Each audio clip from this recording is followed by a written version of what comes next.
All right, welcome back to DangIT Prodcast, the show where we talk about video games, anime, manga. My name is Justin. I'm Aniyah. And I'm Philip. And welcome back, everybody. Actually, Phil, I feel like it's been a while with you. How's it been? I think it's been a hell of a long time, but yeah, It's been a while. All right, it's been a while. I don't know. I just been doing stuff, chilling, working. Still on parental leave for another we got 2 more weeks. Oh, nice. Okay. Yeah, 2 more weeks. So I've just been hanging out with the kid, watching him grow, playing games while he sleeps and hanging out. So Gotcha. Well, and Aniyah, how have you been? Oh, I've just been reading manga. I'm not gonna lie, guys. That's what I've been really doing. That's fair. That's fair. Mark would be so proud of you right now. He'd be thrilled. Yeah, keep it up with what's his face right now. Some of the stuff going on with Tekken. Oh yeah. Some people like it, some people don't. What are you gonna do? Same old 2-step, different day. The fighting game community, am I right, fellow gamers? Bro. I've been hearing a little bit about that. Yeah. Oh, I forgot. What I was gonna say. Do you guys remember the episode in Courage the Cowardly Dog where Muriel was like a baby? In that macaroni scene where she was trying to ask him to cook a macaroni. Oh my god, I saw this meme. Yes. Oh, bro, it was like that's like, yo, no way. That's one of the most fitting ways of illustrating what's wrong with these people. Because I was telling Justin about some of the frame advantages that these moves were getting because the game was already crazy aggressive, right? Let me see if you can get this, Phil. Imagine a move that gives you a 26 plus frame advantage. Okay. And then after this emergency patch, it went from 26 to like 9. Okay. That's kind of crazy. That means that's kind of a wild change, brother. Like, you couldn't sidestep it. You couldn't like interrupt it. Maybe the only thing you could have did was maybe like a power crush, but like sometimes it don't work. Like it was kind of ridiculous. Maybe 15 would have been better. I don't know. Yeah, I don't program fighting games, so I wouldn't know. Like, Yeah, but like just to have like that understanding of what kind of advantage you have, and remember, I think it was off of Jack. He had like. I was gonna say, isn't Jack's overhead the one they really screwed up? It was like his mid. It was like a mid 3-hit combo, and he does like this big old fucking clap, and it's like, oh, you're done. No matter what you do, you're. But anyway. And just to clarify for me, when it comes to frame counting, the less is the faster one, right? Yeah. Yes. Okay. In terms of like when you have a good advantage. Yeah. All right. But you know what it is, man. There's nobody's gonna be happy. Well, not everybody is, but I'm cool where it's going. I mean, look, it happens. Like they made changes. People respond differently to changes. I get it. No one really likes change. I don't like change. So, I get it. It'll be fine. It'll be fine. Yeah, it'll definitely be good. Because I know there's the whole argument about just adapt, bro. But I was gonna say, at the same time, if it's broken. Yeah, if it's broken. Look into it. Yeah. If it's more than the majority, if the majority of people are saying, hey, this don't look good. Probably. Okay, yeah, that's fair. So, in regards to our discussions for this podcast, we pretty much only got 3. One's the big pickups here on Phil's side. 2 is regarding Mario Direct, the Mario Kart Direct, I should say. And then we will talk about the updates on pre-orders. Yeah. So, it's kind of a small thing, but it's going to be really packed in with a lot of stuff. So, yeah. I guess we'll get started. Actually, you know what? I need to re-pick up that habit of making timestamps just to help me later on with VODs. So I should do that. I was gonna say, I can do pickups right now if you want me to.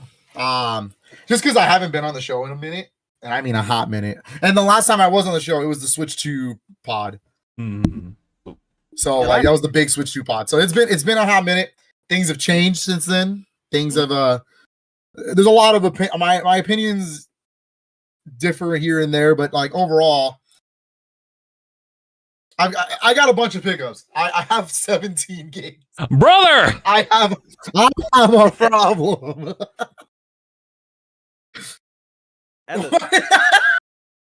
What are you doing?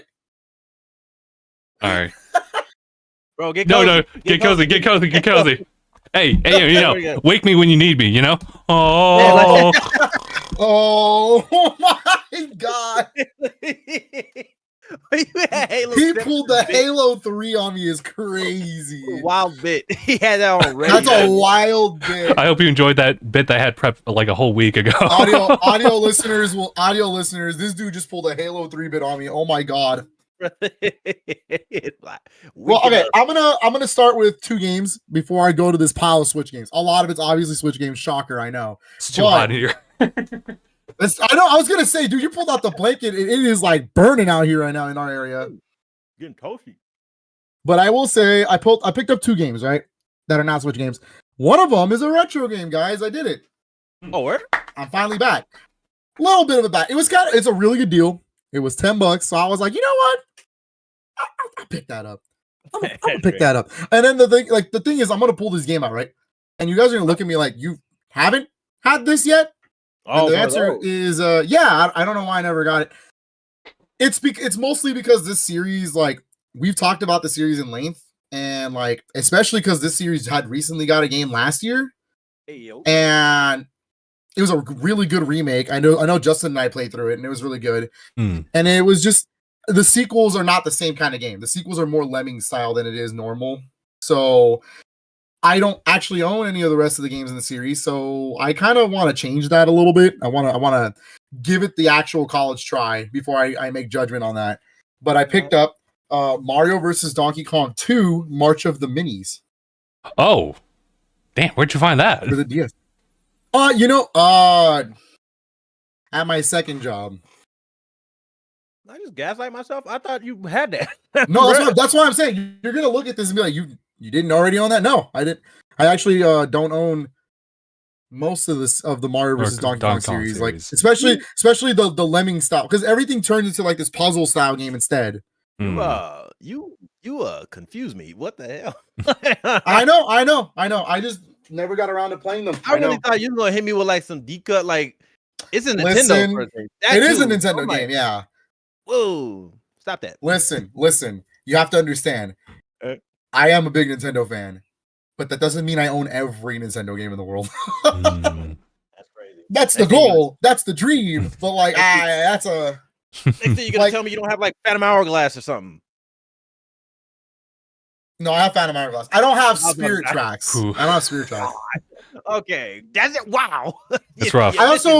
I also never really gave the DS Zelda games a real college try. I should. I can't say I have either. I get it. Those are some of the black sheep of the series because it's the controls. Yeah, they're all done with touchscreen.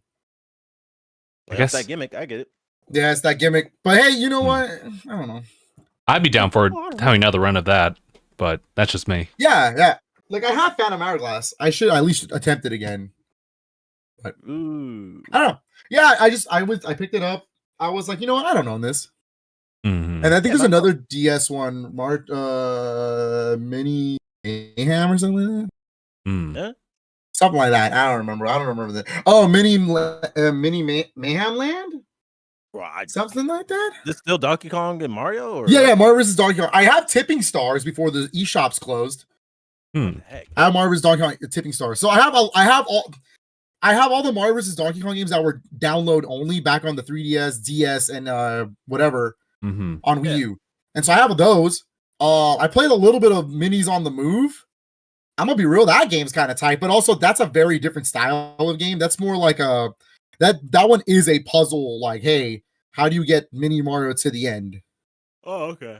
Yeah. Okay, I see that one. This one's more like Lemmings, where it's like, yeah, guiding it. It's 2D and you're guiding them to finish the level. Yeah. That's interesting. You said there was a 3DS one?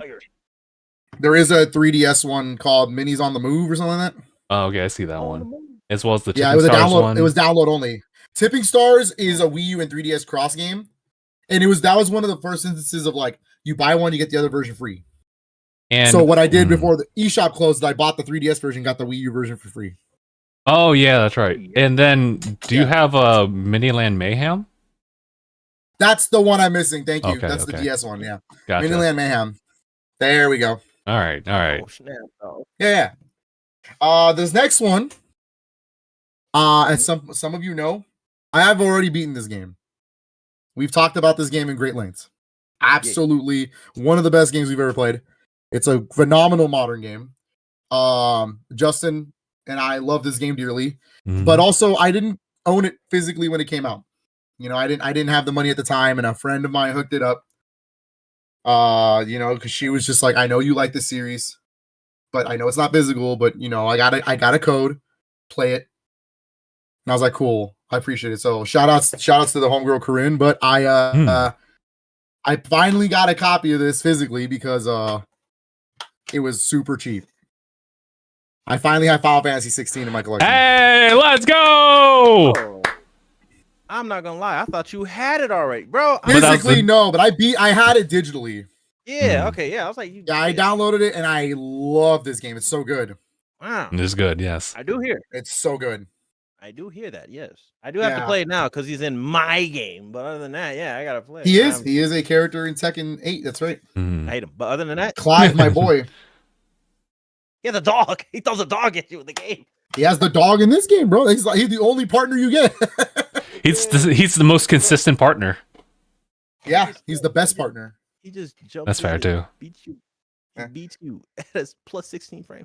Well, I know. Good. I mean, I love this game. I needed a physical copy in my collection, anyways. I just didn't have one, but now I do. I'm happy.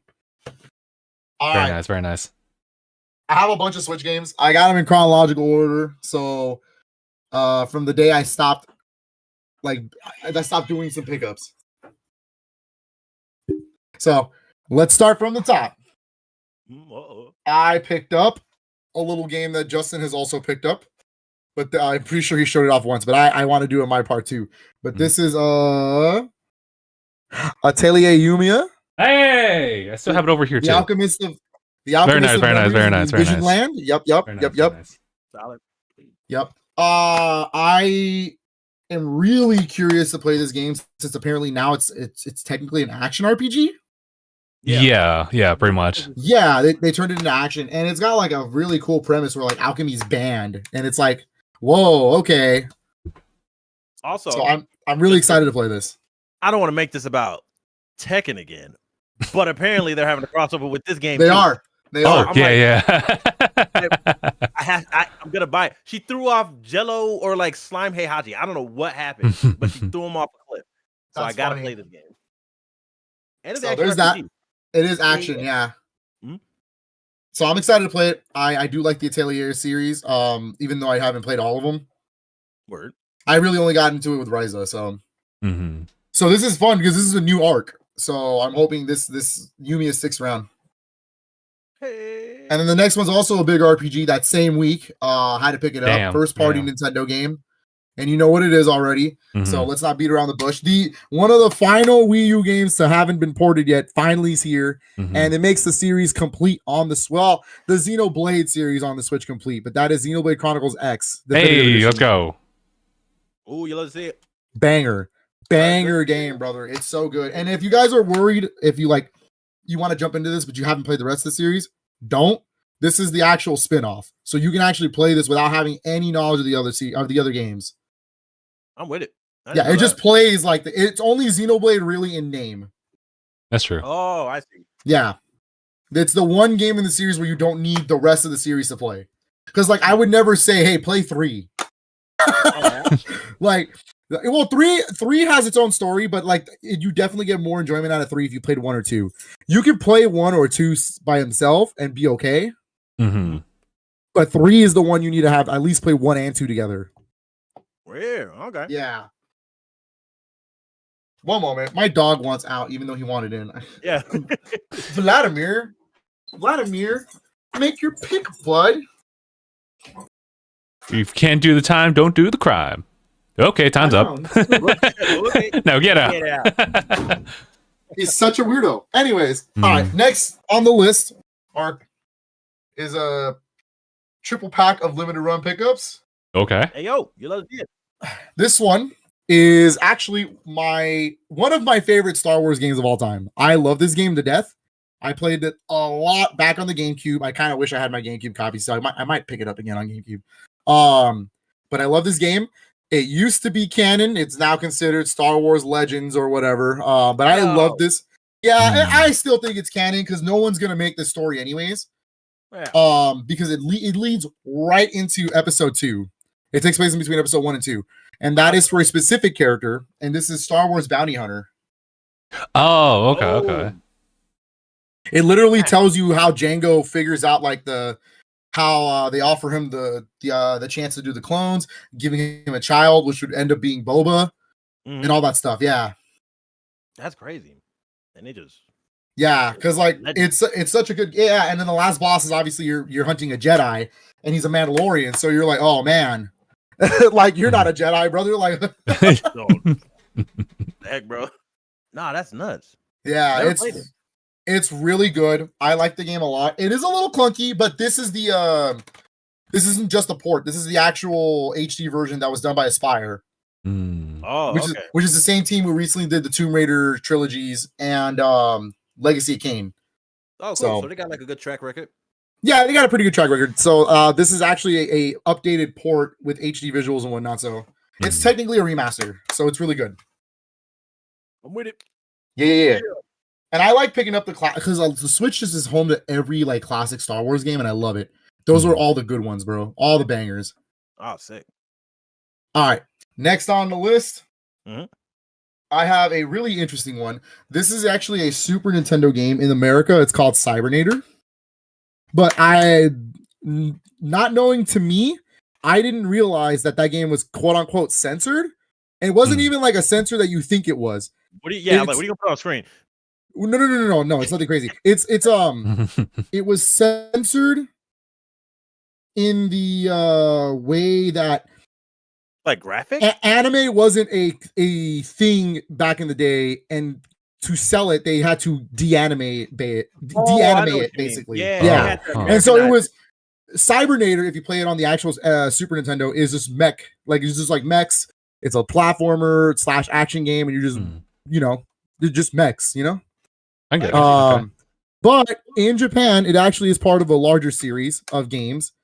And this is actually the uncensored version of the game with all the anime and all the like dialogue and stuff in it. And so this is Assault Suits Vulcan declassified. Bro, I think I just want to play it just off of that reason alone. Look at this cover art. This cover art's sick, dude. That's crazy. Is that the Americanized version or no? No, this is the Japanese version, but in English. Oh, okay. I'm curious what the American cover looks like. They changed the Thank cover. you for the bits, by the way. Yeah. Nice. Wait, what? Hate for censorship is crazy. No. So in America, it's called Cybernator, and it was published by Konami. So the art is super different, very Americanized, but it's done by the guy Tom DeBoy. Tom DeBoy. I love that art. So I still love the American art, but I mean, damn, like this is really cool. I tried it out a little bit. I'm just glad to have a copy of this game in general because I don't have Cybernator, so it's really good. It's fun. It's kind of a hidden gem for the Super Nintendo, and it is literally the Super Nintendo game. It's not a remaster or anything. Oh man, that sure is American. Yeah. Next on the list is a banger. I'm talking like a absolute must-have for any console, and it's so good. Oh yeah, all of it. And it's I knew it was gonna get a limited run release when they announced it, so I'm glad it did because getting these games separately is like $200 a piece, baby. But we now have a easy way to play these games, and it makes me happy to add it to the collection because I love these games. There's nothing but good games on. Well, I'll talk about the one game that's not good on here, but it is Castlevania Dominus Collection. Hey, very nice. Yeah, I got the Order of Ecclesia box art because this box art's banging. Like, look at this. That is clean. I like that one. Yeah, it's super cool.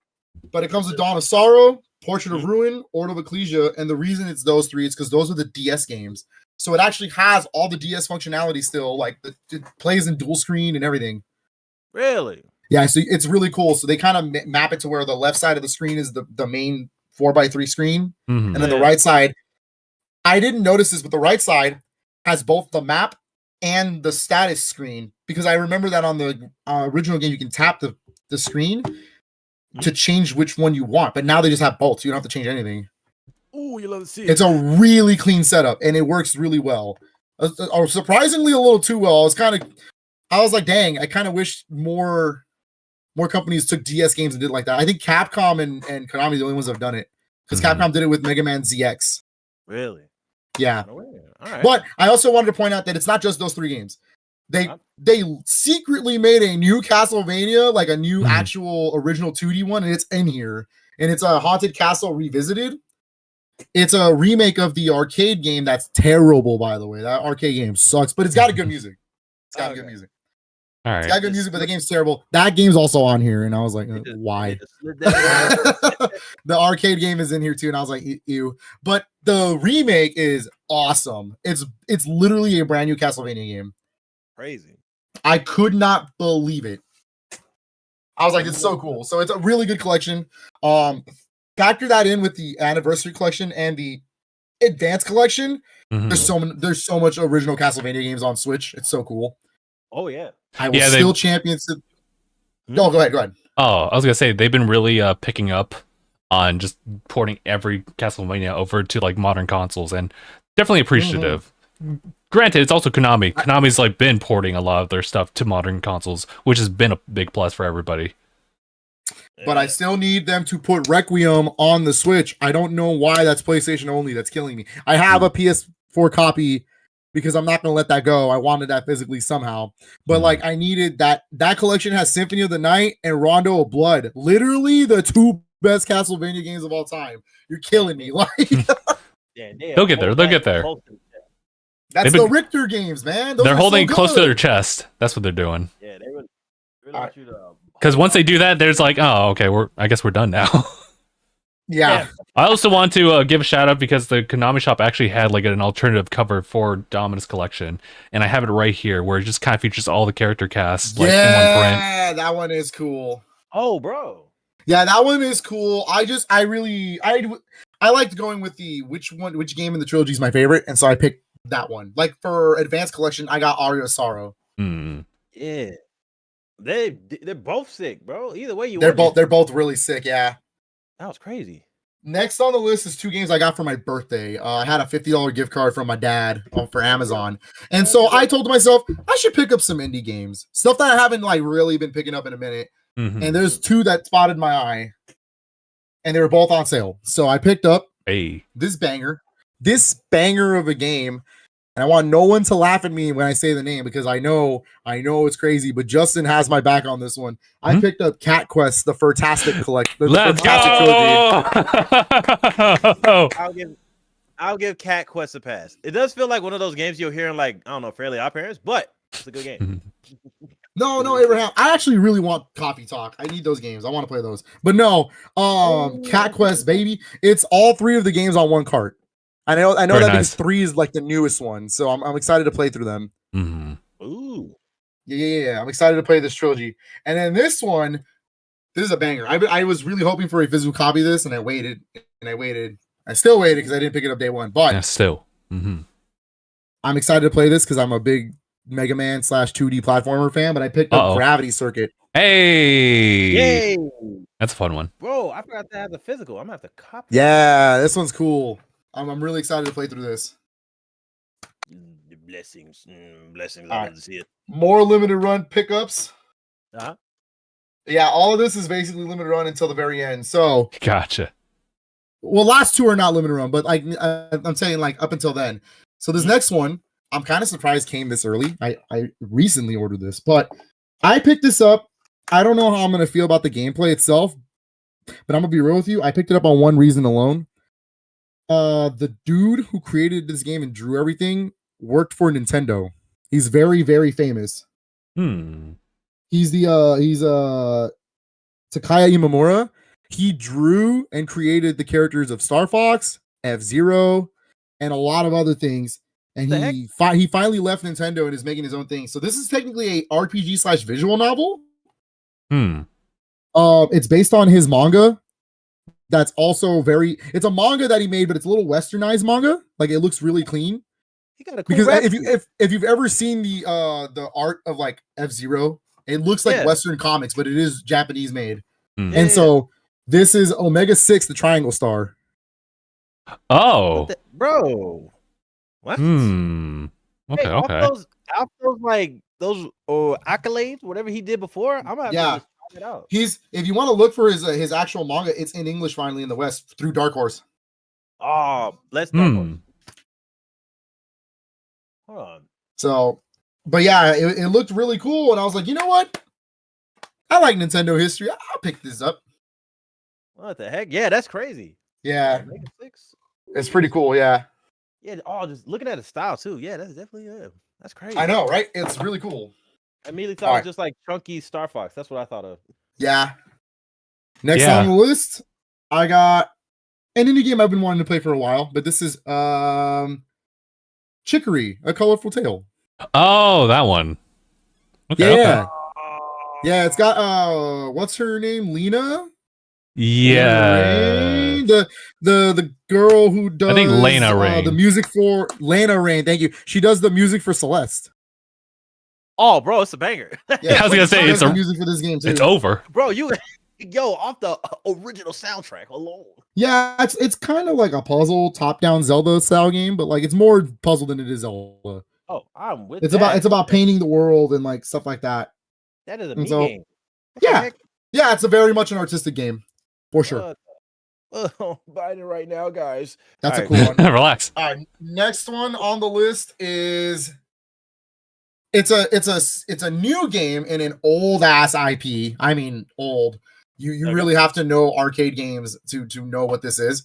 Because you know, like Bubble Bobble, like you know that like the Bubble Bobble games and whatnot. Okay, it's those single screen style games, right? Okay. So there was this series that kind of rivals it back in the day, and they only really have 2 games total, and this is the official 3rd game finally. And this is a 3D platformer, and so I'm kind of curious how this plays. And it looks a little low budget, I'm not gonna lie, but like screw it, why not? I'm down to try new games. This is Snow Bros Wonderland. Oh yeah, that one. Snow Bros. Snow Bros. Yeah, Snow Bros. They look adorably uncanny. Yeah, you should see their original designs. I'm curious. But I have the first arcade game. I actually pre-ordered the second one too through Limited Run. So I can dig it. Yeah, they're doing the second one remake of it, so I'm cool with that. But yeah, it looks like a fun 3D platform. Apparently, it's 4-player, which is kind of crazy. I wonder how that looks, bro. 4-player. I also love the back that literally tells me, "Are you snowman enough to save the day?" Yeah. Okay. Yep. Love to see it. It's one bad fun for the day. We're done with that. No more in the podcast. Next on the list is a game I think a lot of people were waiting for, myself included.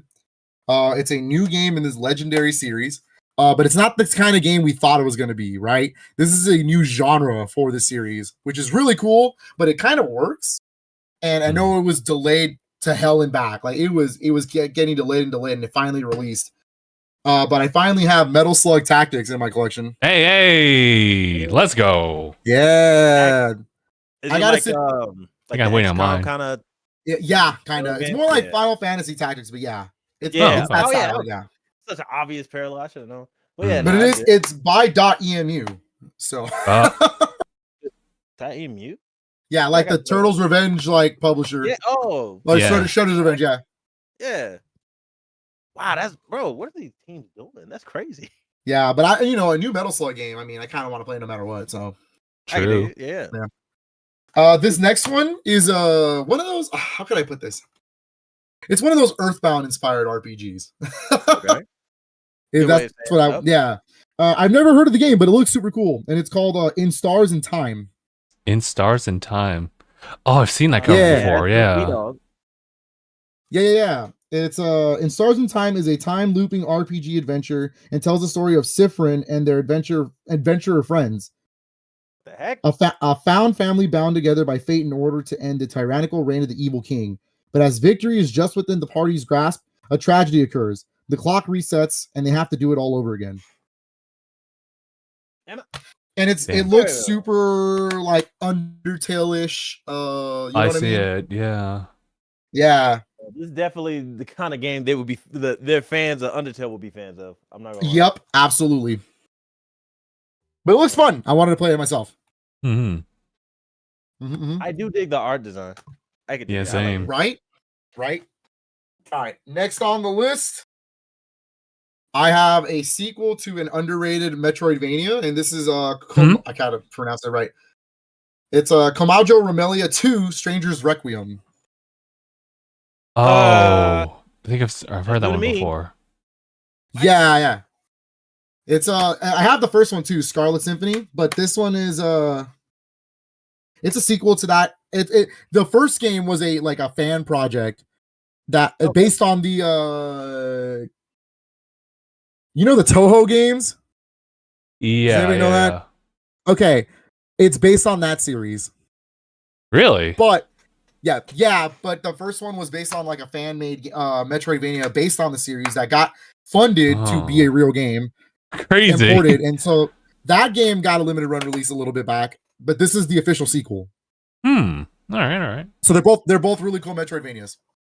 Gotcha. And then my next one is my last limited run game, and it's a big one for me. For me personally, it's a big one, and it's you'll know when you see it. But I missed out on the first one when it came out, and I finally picked that up later. Oh, okay. Yeah, and so this one, I was like, I'm not missing this one. I can't. And this one actually means a little more than the other one because we never got any game in this collection in the West. This is all for the first time in English. It's really cool that we can finally play the entire series together. And this is Cosmic Fantasy Collection 2. Very nice. Nice. I've never played it. Yeah, Cosmic Fantasy was his RPG series back on the TurboGrafx CD. And it's one of those games that's for the West, because we never actually got the first game either. We only have Cosmic Fantasy 2 in the West. And it was called Cosmic Fantasy 2. Yeah, such a hilarious. Such a straightforward name. I've heard of it, never played it. But it's basically one of those games where if you were an anime fan in the 90s, it's kind of hard to describe how hard it was to get anime in the West. You know what I mean? It was. The first time I messed around with anime, I got Dragon Ball on VHS, and that was just by hand. So it wasn't even something I was able to buy. It was a hand me down. Okay, so that's why it became a really cult following in the West, because it's it's kind of like Valis in the sense that it's one of the first times we as Westerners experienced real anime in video games. Yeah. And so that's what this is. All the cutscenes are done actual they're not they're animated and they look very anime-ish, obviously, but they're running on TurboGrafx CDs, so take that with a grain of salt. But it you got some budget cuts. I get you. But it looks very video gamey on purpose, but it is anime art style, and it's a true anime game. Oh, okay. It's really good. It's really fun. It's got banger music. This is the first collection has parts 1 and 2. I do want to point out for part 2, it's not the English. It's not the English version that was done by Organ Designs, because they don't own the rights to that. So it's Japanese language, but the game is all done in English, subtitles and whatnot. I see you. Subs over dubs for these releases. I'm with it. I need to clarify because we're going to talk about another game by Working Designs that I have to explain later too. But but yeah, for these ones, these never got released in the West. So this is Cosmic Fantasy 3, Cosmic Fantasy 4 Prelude to Legend, and then Cosmic Fantasy 4 Van's Return. 4 was split into 2 parts. That sounds crazy. Yeah, so three different RPGs. Very cool stuff. And it has actual voice acting and everything. It's crazy. Oh, let me see production. Yeah, it's a 16-bit, but it's got voice acting. It's really cool. All right. Last 2 games on the list. My most recent pickups. I'm talking yesterday. This one is a banger. I've been wanting to play it because I played their first game, and their first game is incredibly beautiful and detailed. Oh, is it? Oh yeah. It was really beautiful. It's emotional, and I wanted to play this game ever since I saw the trailer, but I waited, dog. I waited for this physical copy, But Aniyah, I know you got it in your hand too, so let's talk about it. I picked up Neva. Ooh. Solid stuff, guys. Solid. Fucking Gris. Can we talk about Gris? that? Gris is beautiful. It's not like a technically it's not a technical achievement in any sort of fashion, but like I will say its art direction is stellar. And it's not like the most robust platformer either. It's just a beautiful, it's just beautifully artistic, and that's all I really like about it. It gets an emotion out of you, and that's all you need. I think this game is in the same vein where it's a short game, but like it does the same kind of thing where Gris is just giving you an experience in terms of like what they invoke as far as like when you're playing the game, because the game itself, like on a technical level, it's fun. It's like a simple platformer. And I'm assuming this is the same thing too. With like I heard this as action, action. Oh, bro. Hell yeah. I'm with it, man. So I'm excited to play that. And then my last pickup. The last pickup. Yeah, this was a big one for me as well. It's in the same vein as Cosmic Fantasy, to be honest with you, because these are I've always been told, as someone who like started collecting games and really started collecting games in high school, and just like really getting into retro games more and more, because I grew up with retro games. I grew up with a lot of things, but a big part of my nostalgia is PlayStation games that I missed out on. And I never got to play these two in particular. And I've always been told, oh man, these are some of the best JRPGs of all time. Like you have to play these. They're so good. They're incredible. They were the best RPGs on the Sega CD, and the remakes on the PS1 are really good too. Oh, this HD collection is based on the PS1 remakes. I've been meaning to get this, but I didn't want to pay the extravagant amount of money they go for now. So when they announced a physical copy was coming, like a legitimate physical copy in the collection, I was like, you got me. What I don't like really quick is that it's an Amazon exclusive. I had to wait till 1 a.m. to get my order in. It wasn't pre-orders either. That's the worst part. It wasn't a pre-order. It was order and they'll ship it to you on the day of. But I got it. It came in. So this is for Lunar. The remastered collection. The remastered collection right here. Yeah. I didn't know Justin had it too. Yep. This I was camping Lunar, for that Silver one. Star. Yep. That was crazy. This is Lunar, the Silver Star Story, and Lunar 2, Eternal Blue. Both games I heard are fantastic. It's, again, another instance of you didn't really get a lot of anime stuff in the West like that. Like true, not censored anime. And like it's really cool to see those kind of games here in the West, especially nowadays where the anime is a little bit more acceptable. Like nowadays, and it's more like socially talked about. Yeah, mainstream. And so it's really cool to see these kinds of games come back to life. And I've never played Lunar. I've always wanted to play Lunar, and I've heard nothing but good things about it. I do want to point out something. I know the controversy is that it is not the Working Designs English translation. Oh, jeez. It's not the original Working Designs translation. It is a new translation with new voice acting. They hired new English voice actors to do the dub and stuff now. Oh, okay. So it is. Recognize anybody? Yeah, so like there is new acting and stuff, but I think they purposely tried to get as close to the original as possible in terms of like direction. Yeah. But if you here's the thing, if you go back and play those games, the thing about Working Designs, and I do love Working Design games, don't get me wrong. That's not I'm not gonna hate on them. In the idea that Working Designs was really the company that tried to put as much Japanese games in the West as possible and translate them for us. But also, Working Designs was a team that took liberties on everything. And so a lot of the translation was like them adding English humor that would make sense to us and like stuff that doesn't translate well. And in the case of Lunar, some things that haven't aged well. In English, in our American controversy. Yeah, in our American culture, what's already happening. So technically it's kind of censored.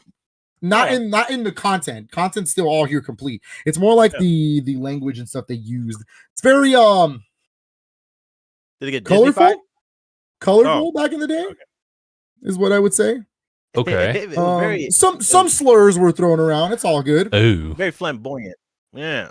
Yeah, some slurs. Not the slurs you think, but they're slurs nowadays for sure. What about definitely what is it? different times in the 90s. Hold But on, with that in mind, are you able to change it to the No. original voices? No. That is Yeah. that's kind No. of crazy. That's crazy. no. All the Gotta get voice the acting in favorite this game is either the original Japanese voice acting or it's a new dub done for the American. Gotcha. Yeah. So I'm gonna play it in English. You also can play it in classic or remastered mode. The only difference is that in classic, it lowers the resolution a little bit and kind of makes it feel like you're playing the original on a PS1. When in remastered, it's widescreen.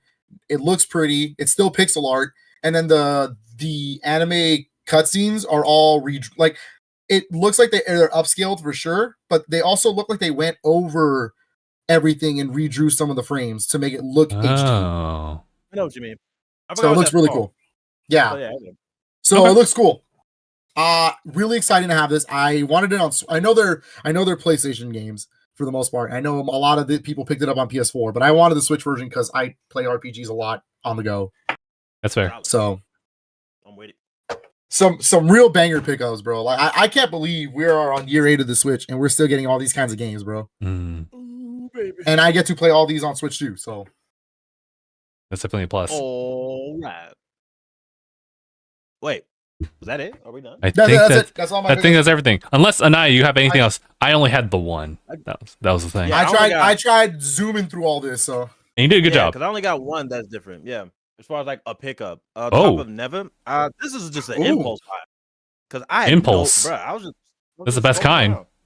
No, it The isn't. game looks interesting. Bro, this is my method of like I'm usually with like whatever looks cool, I'm gonna buy it. That's usually how I find games like what when I was younger, Advanced Guardian Heroes. I had no Oh. idea what that was. But I was it's like, so you know that Maybe it is the best kind. To this day, when you tell me that, I'm like, dude, Guardian Heroes is considered one of the premier Saturn games. Like, it's one of the best Sega Saturn games of all time. And so I knew about this sequel on Game Boy Advance. And so when you tell me, hey, Advanced Guardian Heroes, 10 out of 10, I was like, whoa, just looks that's a hidden gem, bro.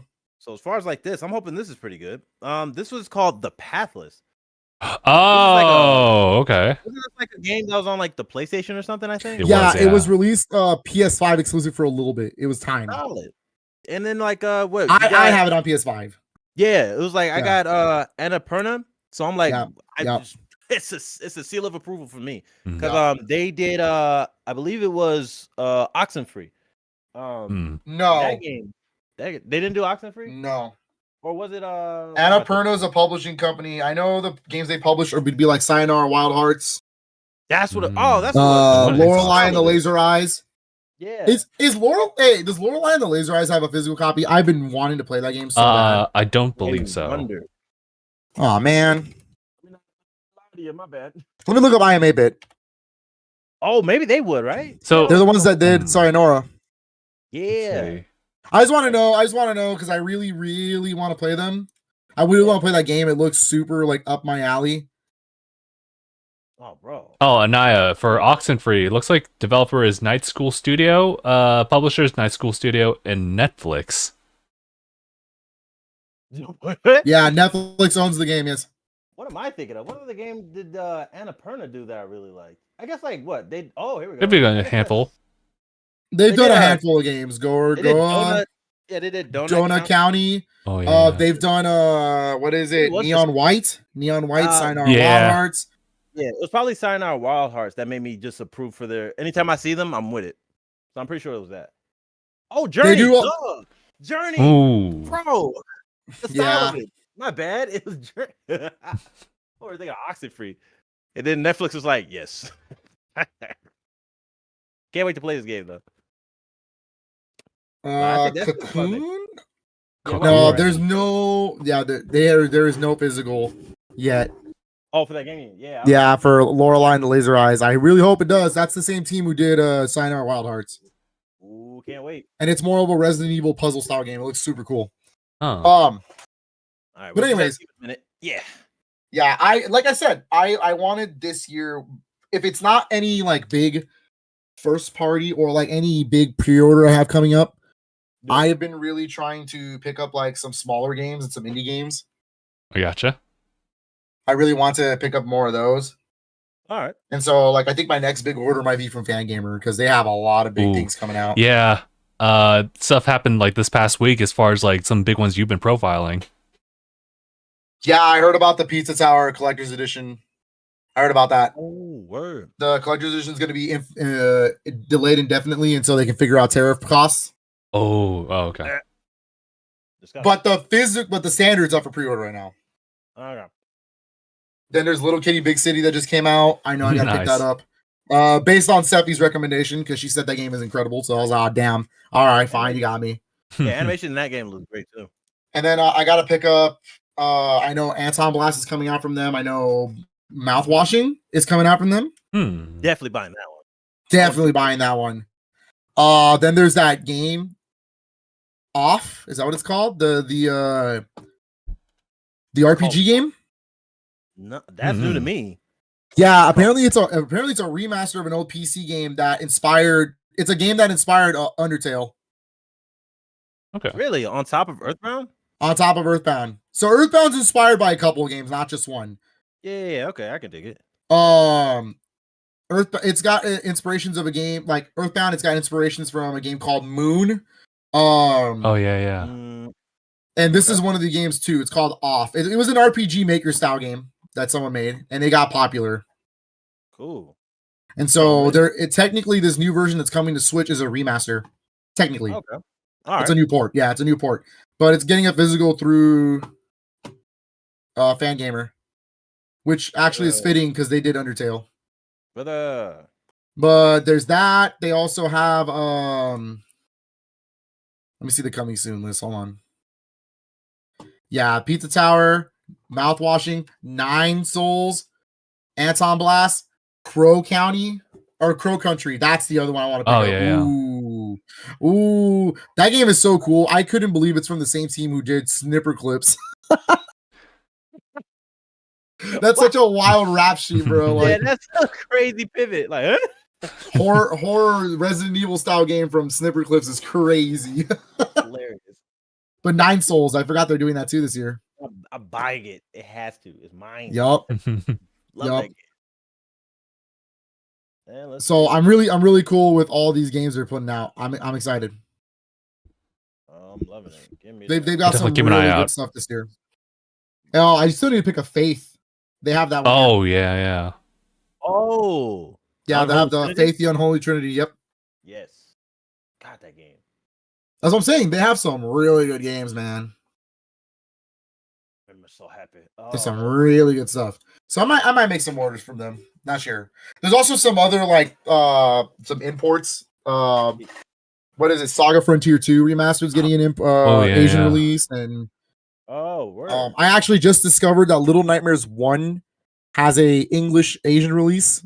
And I should have been picking that up a long time ago because we never got that physical copy in the West, which is dumb for the Switch. And the Switch version's the best version because you can scan the Pac-Man amiibo specifically, and because it's a Bandai Namco, you can scan the Pac-Man amiibo, and he gets the raincoat looks like a Pac-Man suit. Oh, that's cute. And it's the best version because of that. So I want to get that version because I've been wanting to play Little Nightmares. I've never played them. They look cool. I should too. Never ever. Never ever. The ever. All right. Those are my pickups. Gotcha. I know it was a lot. No, it was a lot, but you know what? It is nice to pick up the smaller games there too.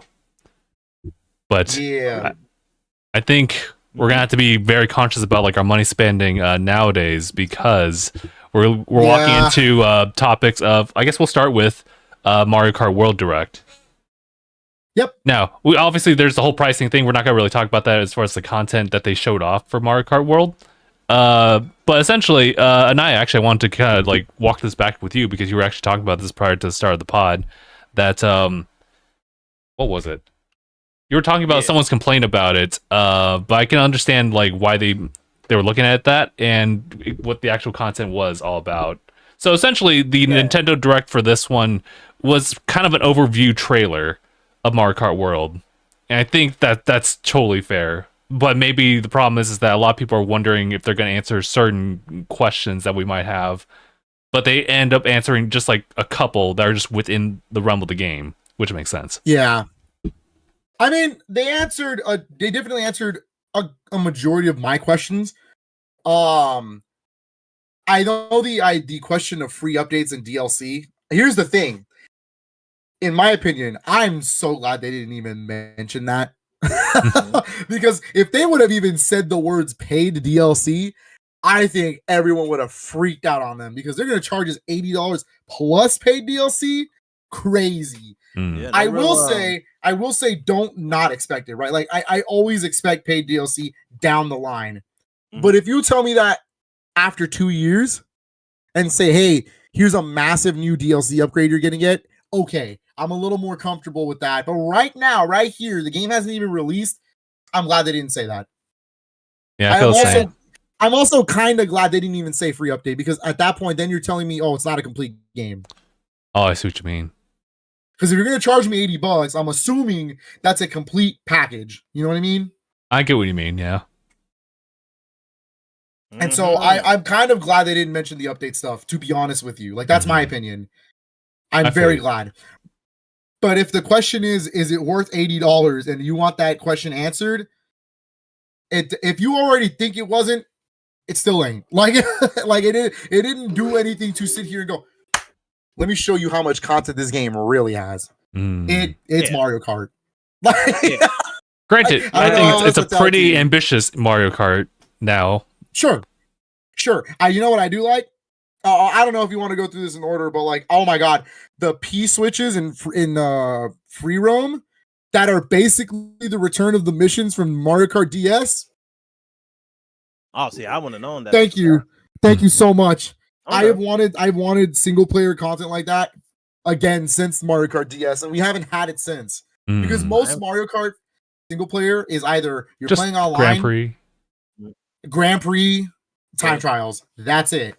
Okay. And so it's like, yeah, I like that stuff. Like, I can play it, and I enjoy Mario Kart a ton. And like, since I have a wife who loves Mario Kart as well, we always will play Mario Kart. So like, that is our most anticipated game to play together soon.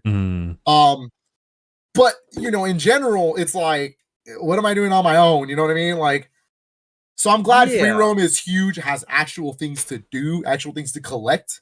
It's not just like, hey, I'm gonna race all day. No, you actually get to explore Breath of the Wild style and actually look around. And I feel I'm excited.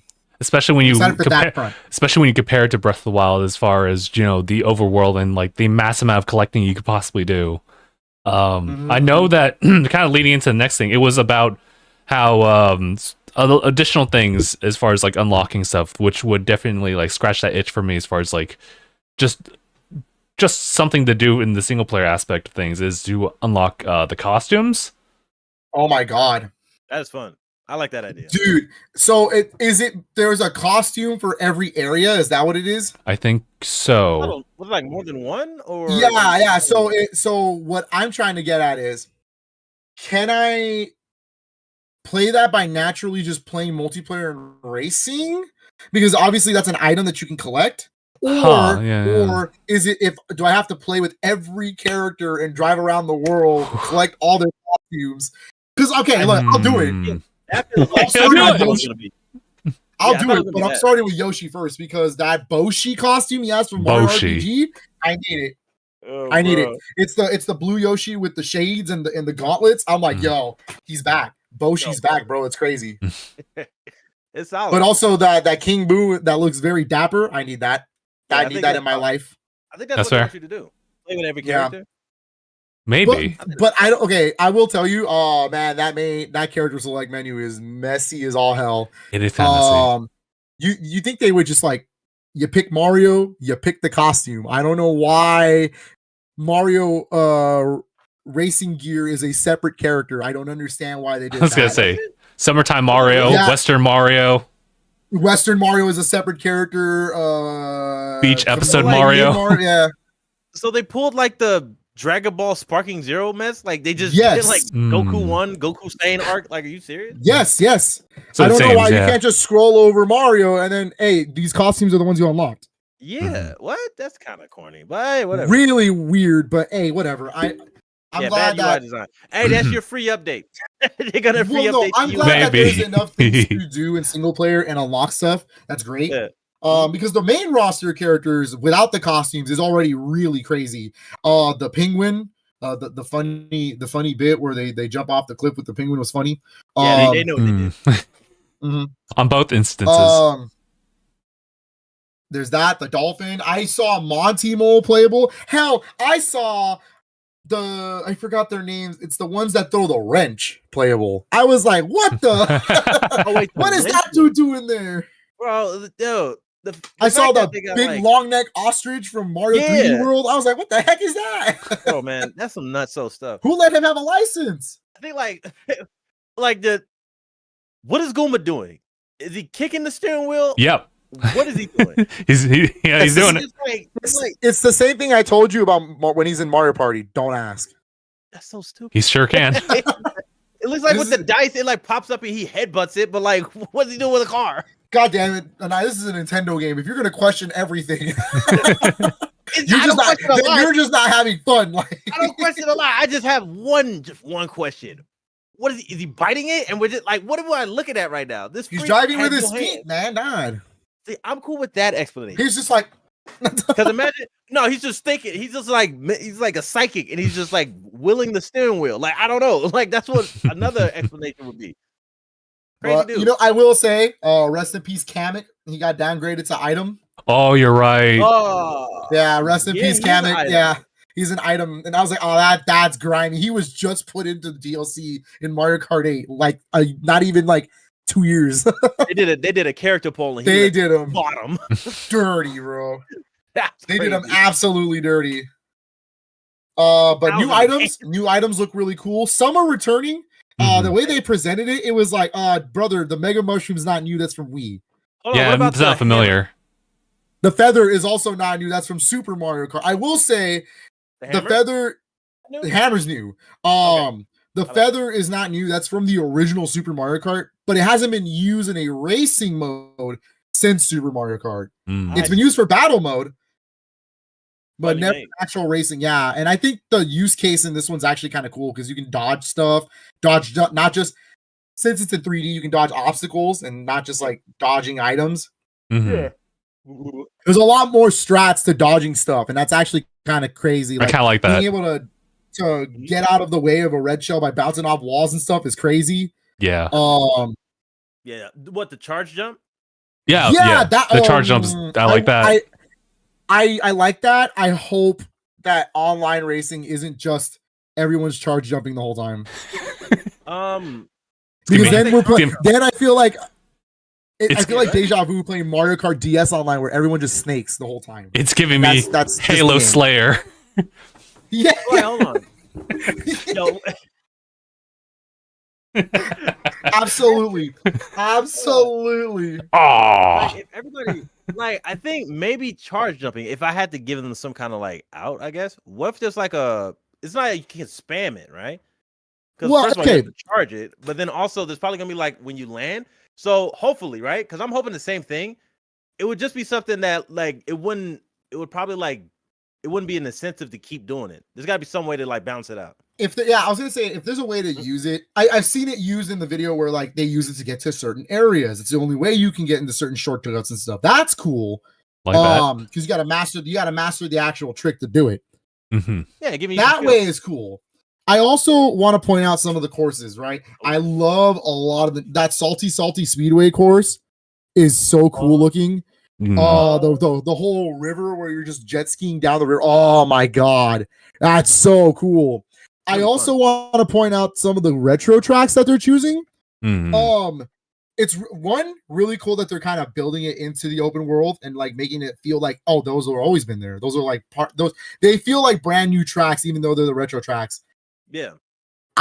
Peach Beach from GameCube is unrecognizable. I was like, no, that's Peach Beach. I was like, Bro, wait I a didn't- minute. I thought that was new. I don't remember it from GameCube. No, Peach Beach is that level where you start on the beach area and you go down and the Quackaracks are trying to like smack you out of the way. Ah. That's that level. missed me with that. You would have told me when they showed it, they're just skimming on the water the whole time. So I was like, yo. Same with Wario Shipyard. That's a Mario Kart 7 level where you go underwater. Since there's no underwater section in this, they made it. And I actually love this, by the way.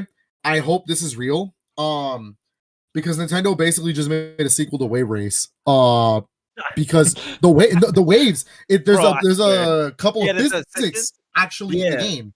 So to balance out the game, there's actual physics into play. So if you get hit by items, it's not just like, oh, you got hit by an item, you already know the animation.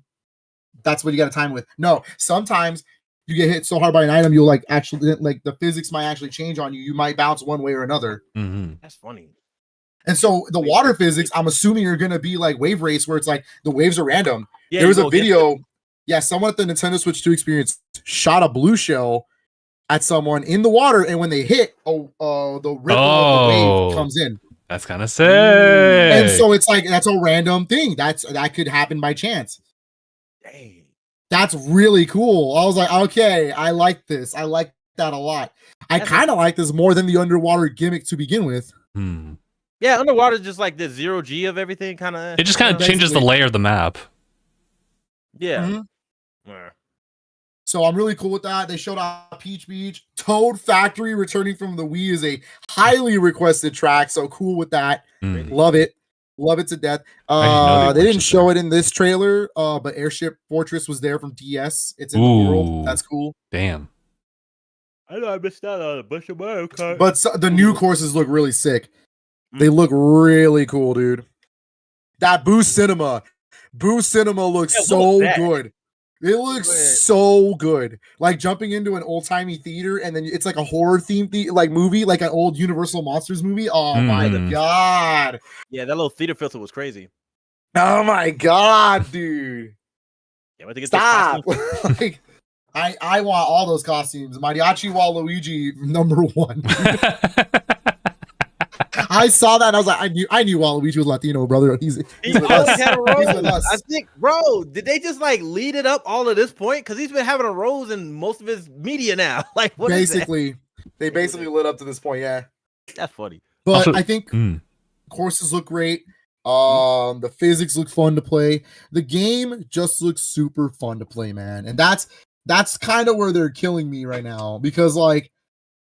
I know damn well they're only charging $80 because they can get away with it. That's really the only excuse. Yeah. Because obviously Mario Kart's going to be good.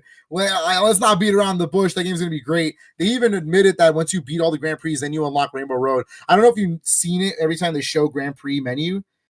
They're missing the special cup. It's purposely not there. Oh, yeah. Okay. Yeah, it has the 7 cups that are normally there, but there's the 8th one missing, which is special. So I'm assuming it's not just Rainbow Road you unlock. You unlock 4 new tracks to play on because it has to be 4 for a Grand Prix. It feels like there are going to be tracks that lead into Rainbow Road. That is something. I guess that would make sense. I just thought about it.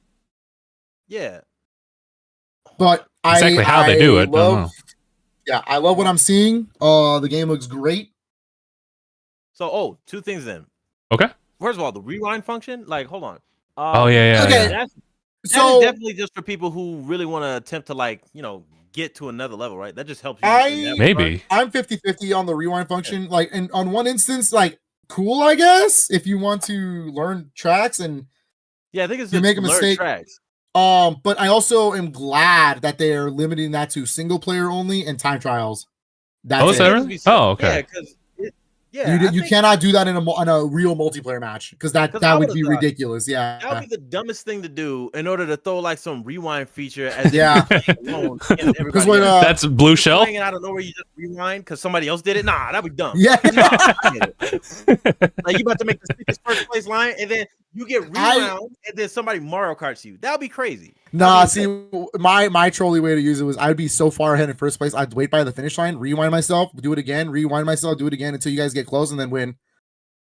I'm glad you can't. Disrespectful as all hell. Like you see it happen.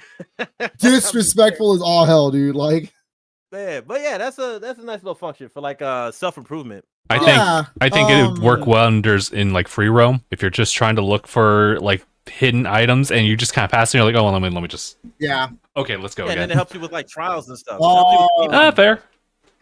I want to bring up some of the modes they talked about later. Weird that we had to confirm versus mode, but hey, at least we know that the game will be 4-player split screen as it should be. You know, like Yes, that's it should Mario be. Kart. It is 30 frames still, but I mean, hey, we dealt with it on Mario Kart 8. It's fine. Yeah. I'm not losing any sleep. It's pushing new things. I get it. You know, 4-player split screen, great. 8 players again, local wireless as was Mario Kart 8. So cool, which technically means if you get 16 people with 8 different Switch 2s, you technically could play 16 players locally. Kind of crazy. Okay. Yeah. That's pretty cool. Online 24 players, cool. I'm really happy they confirmed battle mode. Because I love battle mode, and I know it's not a mode we always play, but when I'm in the mood for battle mode, I really like playing battle mode.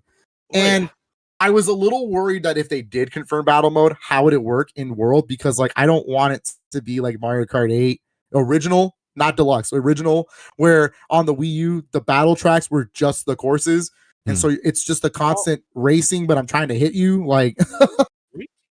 Yeah, so I don't know if you knew about this, Aniyah, but in Mario Kart 8 Deluxe for the Switch, they actually changed battle mode completely and made it the actual standard. Here's some actual arenas to battle on. Bro, because I played it with y'all, but like I don't remember that not being. We should pop in the Wii U version, and I will show you what that battle mode is, and it is disgusting. And also, it doesn't even have all the modes. Like it was just a botched version of Balloon Fight. Oh, that's and something else. Yeah. What the? I also do want to bring this up. I'm a little disappointed that battle mode is only balloon battle and coin runners, and that's it. What other modes were there? Nintendo. Well, I kind of wish there would have been all the rest of the modes of Mario Kart 8 because Mario Kart 8 had every mode that existed in Mario Kart. So it was balloon battle, classic style. Get rid of your 3, you're dead. Great. Coin runners. Where you're trying to collect the most coins. If you get hit, you lose half your coins, so you got to pick it up, make sure you don't get hit. That's always fun. Then in Mario Kart 8, they also had Bomb on Battle, which was a classic from Mario Kart Double Dash. Great game. That's a great battle mode. Yep. Super fun. They had Shine Thief from DS. That's always a fun one. Oh. Hilarious. Yep. And then the new one, which was Renegade Roundup, which is the cops and robbers one. That was hilarious. Yeah, I remember that. That one. All the battle modes are fun. Yeah. So am I gonna have to assume, because this is kind of crazy, that's gonna be Pete? But let me. I was hold on. I was gonna say. Okay. So I will bring up that I'm really glad that in World, how they're gonna do the battle arenas is that it's actually just gonna be a section in the map, and they're gonna section it off, and that's the battle arena. So thank God for that. Thank you, Nintendo, because I didn't want to be running around like, let's say Crown City, and it's just a racetrack again. Because that was my worry. Because how do you do battle mode in an open world? Cool that it's just little sections off, and then it makes it the arena. That makes it so much more engaging to go. Because they showed Crown City has one, and it's in that freeway area, so it's a square, and there's like ups and downs that you can go on because of the freeway stuff. Okay, that's cool. And then they brought the return of Big Donut from Mario Kart 64. Oh my god! Oh my god! And you can fly through the middle now. Oh, it's so good. Bro. It's so good. My nostalgia, it's all over the place. That sounds crazy. And then I know in the trailer they showed little more. It's like I think there's one in the Moo Moo Meadows area. There's another battle one there. There's some other. So I'm glad they're actual sectioned battle maps. Another thing I'm kind of happy about in versus mode, they had to explain it, was you can do either the normal standard 3 laps every course in the next course, or you can choose your own path and make your own Grand Prix, basically. Hey, I want to start here and end it at this one. Okay. That's cool too. I don't, because here's the thing. In the group of friends that we all play Mario Kart with, I don't know if everyone's going to be comfortable about the whole, we start doing the first race with 3 laps, and then the next one we have to drive to the next one, and it's only 1 lap, and then the next one's 1 lap, and the next one's 1 lap, and that's it. I kind of like that they let me still have the 3 laps every track. True. Yeah, that is something. It's an option. It's basically they're giving me the option to. It's not always has to be like the new way. Yeah. That's cool. A little odd. So I'm glad they kind of went over that. I'm glad they said time trials is back too. That's a big part of Mario Kart. It's always fun to try and get the higher times. Ooh, yeah. That's about it. Here's the problem about the whole thing. It's all stuff that I expected it to have normally. Like I hope they had all this stuff, or else it wouldn't be like anywhere near any of the Mario Karts. You know what I mean? Like, Yeah, I was trying to wonder if, as far as like wanting to evolve or like I don't know, just when you make a sequel, like carrying over the framework of what makes that franchise the franchise, but then also trying to spin something new. I guess they like, I don't know. But sometimes, based off what you told me, they kind of cut corners. Like how would you make battle mode work on just a regular course? Why not just take? Why, like, that's weird. On base Mario Kart 8? That was yeah, such a base weird Mario Kart 8 was that's why nobody played it. So when they announced Mario Kart 8 Deluxe and they said, hey, here are actual battle arenas, some retros, some new ones, and we're like, well, no way. Like, yeah, my bad. You guys like playing this version of a game that we gave you before, but we're gonna flip it because we wanted to cut corners. You know what we should do when it comes to Mario Kart? We should play every Mario Kart, but like also not just racing, but every Mario Kart has battle mode. Oh, every battle mode? Every Mario Kart has battle mode. That'd be kind of sick to check out. Because there's some I haven't really played battle mode on. Like I've never played Mario Kart Super Circuit battle mode ever. Write that down. I played Super Mario Kart battle mode once, maybe. Honestly, I think I played Mario Kart DS 3 times in my life. I think. Oh, but DS is so good. I missed out. I kind of, if we're gonna do Mario Kart DS, y'all have to actually get your own copy because I can do download play, but it limits us to only 4 cups, and it's like, nah, brother, I'm trying to play all 8 cups. I gotcha. I'm trying to play all 8 cups, brother. I'm not trying to do that. Limit. Yeah, on 3DS it doesn't matter. Download play lets you play everything. On 7, Okay. yeah. But yeah, anyway, yeah, that's a whole different topic. The point is, Mario Kart World looks really good. But yes, the direct really wasn't a direct. It was more of an overview trailer. I see. It's good. Which is totally fine. Yeah. A lot of people are just stuck on that whole conversation. But go ahead, Aniyah. They're stuck on that $80 conversation. And you know what? Like, rightfully so. But I don't know, man. I mean, if I had to guess, right? Because also, this is 2 things you mentioned before. Phil, you mentioned that this is arrogant Nintendo. So yes. They're like, they're gonna buy it, so they're gonna buy it, right? But then also, would it also be a way of like incentivizing people just to lean towards doing digital? Because isn't it just like if we cut the deal because it's like the console and the download, right? Yeah, it would be a $50 game. It's a $50 game. Here's the thing about that though. Here's the thing about that. I would agree with that statement if it wasn't a limited product. It says it in bold print that the Mario Kart bundle is only going to be available in stock up until fall 2025. Then they're not going to print those anymore. So it's like, why would? So it's only like a limited time offer thing, and then you're screwed out of luck. You got to either download it or buy it physically, no matter what. Yeah, how much was it? And I'm gonna assume Mario Kart World is gonna be the like Black Friday deal. Yeah, like that thing. Oh, damn, bro. Wait, hold on. Outside of that deal, downloading it itself is not $50 still. How much was it? No, it'll be $80. Yeah, still $80 download or physical. Yeah. Man, that's the base price. It's rough. The only reason you're getting it for $50 is because you're getting the Switch 2. That's why. Right. Yeah. It's a big incentive. Crazy. Yeah. Yeah. Grab up those console sales on top of this game sale. Which is I want the physical copy. So unfortunately, I will be spending the $80. But I wouldn't say it's worth it. But I'm also not going to say it's not. Like, how can I put this? They're right. Nintendo's absolutely right. I'm going to buy it because it's Mario Kart World and it is a game we're going to play for a long time. Like, this is going to be the only Mario Kart, I assume, for the entire generation of Switch 2. Mm-hmm.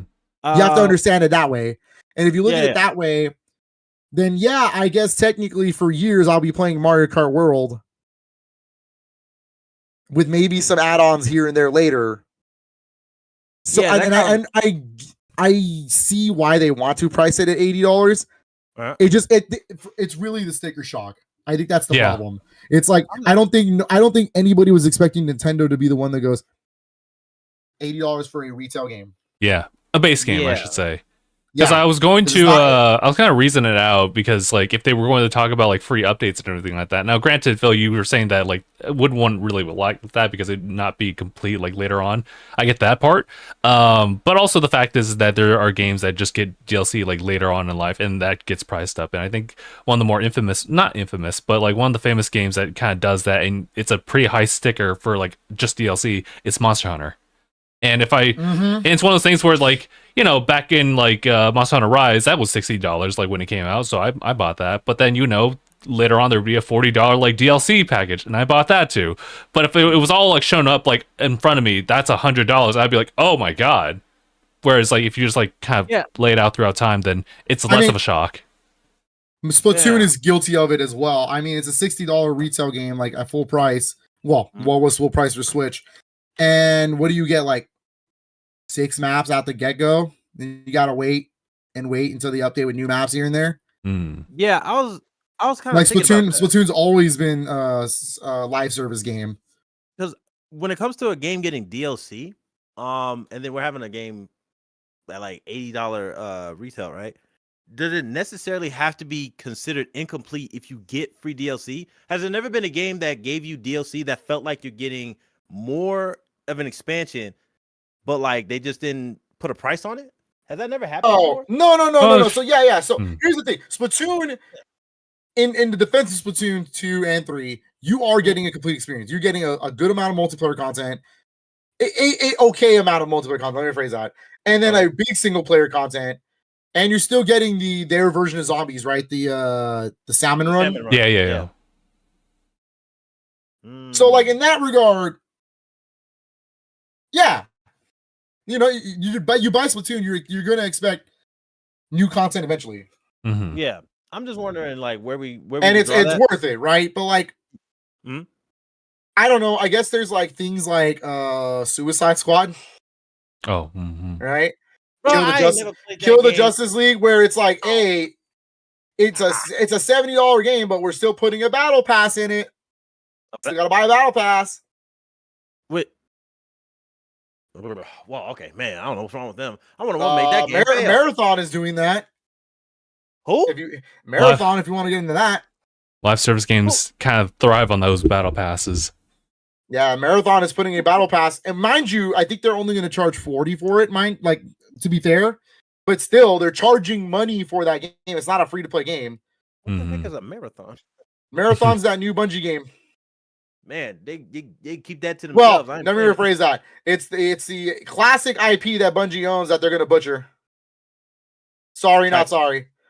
Not sorry. I love the classic Marathon trilogy, and the fact that that's what they're gonna go with kind of hurts my feelings, to be honest with you. I'm not gonna lie to you. That's weird business. But I was just thinking, hopefully, I don't know. If they were to do something like that later on and they just make it free DLC for like Mario Kart World, I wouldn't necessarily be opposed to it being free DLC if it's actually like an expansion with substance. Because like considering if it's a game that we're gonna be playing for a while, because I think about that with games in general. Like if there's a game that you'll probably like, you might pay a good chunk when it first gets released or whatever, and then you get to play this virtually forever, depending on I don't know how you take care of games. Just trying to set a reasonable price for a product like that. I still would. Hey, I'm cool with if you make it like 60, but if it's got to be 80 because they know people buy it. I mean, again, I'll probably just do it because I don't really spend that much on games anyway. But as far as like a practice like that, I wouldn't want to make it the standard. Yeah, 80 the standard. Because like what other game? Is this the only exception, right? What other games? Right now, it's the only exception. Right now, I mean, Alan Wake 2's physical came out at 80, but I can't consider that because one, it didn't launch at $80. It was a $60 game for download, and the $80 is to make up the fact that they need to eat up the cost of the physical, so they added stuff to it. It's like you're getting content, you're getting the DLC, plus you're getting like physical goodies and stuff like that. That's what I was trying to think of. Yeah, the same for Elden Ring Shadow of the Erdtree edition. That launched at $80, but it's because if you do the math, Shadow of the Erdtree is a $20 download on a $60 release. On a $60 release. That's fair. And then it's expansion of that game. Like, come on. Yeah. It's pretty so big like that. Yeah.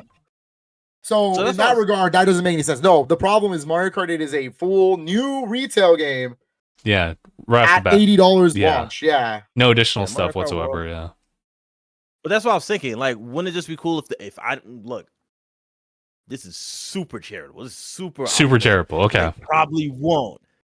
But it would be cool if they just gave us like seasons of free DLC updates. That'd be nice. But I don't think they'll do it. I mean, that would be cool. They might I'm think not about gonna it. say no. I'm not gonna say, oh no, not new content to Mario Kart, God. But like, Oh, I don't know. I yeah, get what wonder you if, mean. Like what? I will say, Okay. at the very bare minimum, at least this is a complete looking game. Yeah. Okay. So if you had to, based off what we could see right now, because again, you guys extended trailer makes more sense the way you guys broke it down. What could they do to even justify $80 for what we saw? It doesn't seem like we can. But if you had to give them some kind of like any reason to be like, man, for going $80, I think we did good. That's just the boardroom meeting. They're like, we did good, and then they just said like, put a $80. I don't know, because like, look, crazy. this argument goes back to Switch 1, right? Tears of the Kingdom was a $70 game. It was not $60, and they did that on purpose because they knew they didn't get away with it. It's Zelda, and two, Damn. Their excuse was the same thing here: the amount of content. Man, but with the stuff I'm hearing people talk about with how they feel about Breath of the Wild, I'm like, oh. It's a tough question. That's a whole different situation, though. Yeah. I don't have a personal answer. You're talking about the newest. You're talking about the newest version of like the Switch 2 edition of Breath of the Wild, right? No. Just like people's first initial, like, bro. Okay, hold on. Hear me out. Okay, all right. I do watch your video games, but bro, okay. Kenny ripped into Breath of the Wild. Oh yeah, I saw that. I did see that. So I was like, I'm not gonna knock for like some of the stuff you say because that's probably gonna be like what's it? I think still my favorite game on the Switch. But I was like, I'm mid. But like outside of that, I was just thinking there's a lot of stuff I didn't like about the game. I never really dug the whole like breakability, but I thought that made fun. Yeah, I thought it was fun based off what situation you're in. Depending on how you can make it fun, sure. But if there's a point of like how they felt of what you got in an open world game, which is a lot of people's like, critique of it. Like I'm walking in between lands. Like what is there to find? More breakable fruit? Like what? You want to go to a little hut and cook something? That like people didn't find that really engaging to justify like them saying this is the content that made the $70 price point make sense for what people will call a mid game. So I think so. I don't agree with everything he said about Breath of the Wild. I think Breath of the Wild really is a fantastic game. Mm-hmm. Oh yeah, I disagree too. In the sense that exploration really is the focus here. But I've always said since that game came out, it's not my favorite Zelda game. Oh, it's not like I can't sit here and say, man, those dungeons were incredible. Because what dungeons? Like, you know what I mean? Like they kind of messed up the one part of Zelda that existed for forever. It's the dungeons. I understand that shrines are the replacements. Like the new dungeon, yeah. As far as like what they said it would be. But like for me, that's not a real replacement. Yeah, because those are very mini puzzles. When I wanted an actual puzzle where it challenges me to get through the dungeon to get to the boss and use up whatever. Yeah. Most of the time, you just got like more things to like help upgrade some stuff, right? I mean, even Echoes of Wisdom with how open that game is actually has dungeons. Sure. Yeah. Crazy. But still trying to find out like what people will feel about this $80 price point still. Yeah. I mean, I don't think anybody's gonna be happy, no matter what. Right. But this is I'm just gonna go off of what Phil said when it's just like arrogant. It is arrogant Nintendo. It is arrogant Nintendo. It is very arrogant Nintendo. I mean, look, like Nintendo, we're in successful Nintendo era. All right, like I've said this before, we'll say it again. Nintendo is right now an entertainment company. All right, we have Nintendo Music going on. We have the theme parks. We have movies happening. All right, we have a bunch of merchandising, and obviously, video games are their number one thing, but. We are in an era where Nintendo is absolutely the dominant like success in video games right now. Mm-hmm. And you can sit here and be like, oh well, PlayStation this, like they do better than that. Sure. whatever you want to believe on that front, but the numbers speak for themselves. Nintendo is the one making the money. Mhm. So Where the dollars at? it's like we're in Nintendo's Disney era is basically what it is. Yeah, because Nintendo is the absolute Disney of video games. Yeah, I think I mentioned it before we started on stream. What was that stuff? Oh man, even add on to what you said earlier about like what Mario Kart base did as far as like just Mario not Kart 8, making yeah. new stuff. Yeah, what they did for like battle mode. When it comes to like if I can get it cheaper, I'm gonna do it. That goes both ways for like the consumer and the company. So that kind of just sucks as far as like how those both will meet in the middle. Because if they can make stuff cheaper and then like still get some like the most out of what they can get for people who are gonna buy it, they're gonna do it. Because I would like that all that content that I saw, I would like that for $50. That would be sick. But I can't do it. That'd be pretty nice, but I mean, dang. It sucks on like that double-edged sword. Now, hopefully, geez, man, depending on what we're gonna look at when like what people still think about GTA 6 as far as like their price point. And then they're saying like Nintendo kind of like brought that possibility more like closer to reality. Closer to reality, right? Yeah, we're just gonna have to see what happens. But like, dang, it sucks. It goes both ways. As far as like getting stuff cheaper, they're gonna do it. I'd do it, but like, dang, it sucks. $80. You know how much pizza you can get with that? I'll tell you right now. Relax on that. No, I was about to calculate for real. But like honestly, you could get a lot. You can get a lot with Wait until the next Tanuki video. $80 versus $80 and it's just like a stack of pizza. Am I gonna start doing calculations of pizza, bro? I'm not gonna lie. Now that is a challenge I'm willing to subscribe to. Yeah.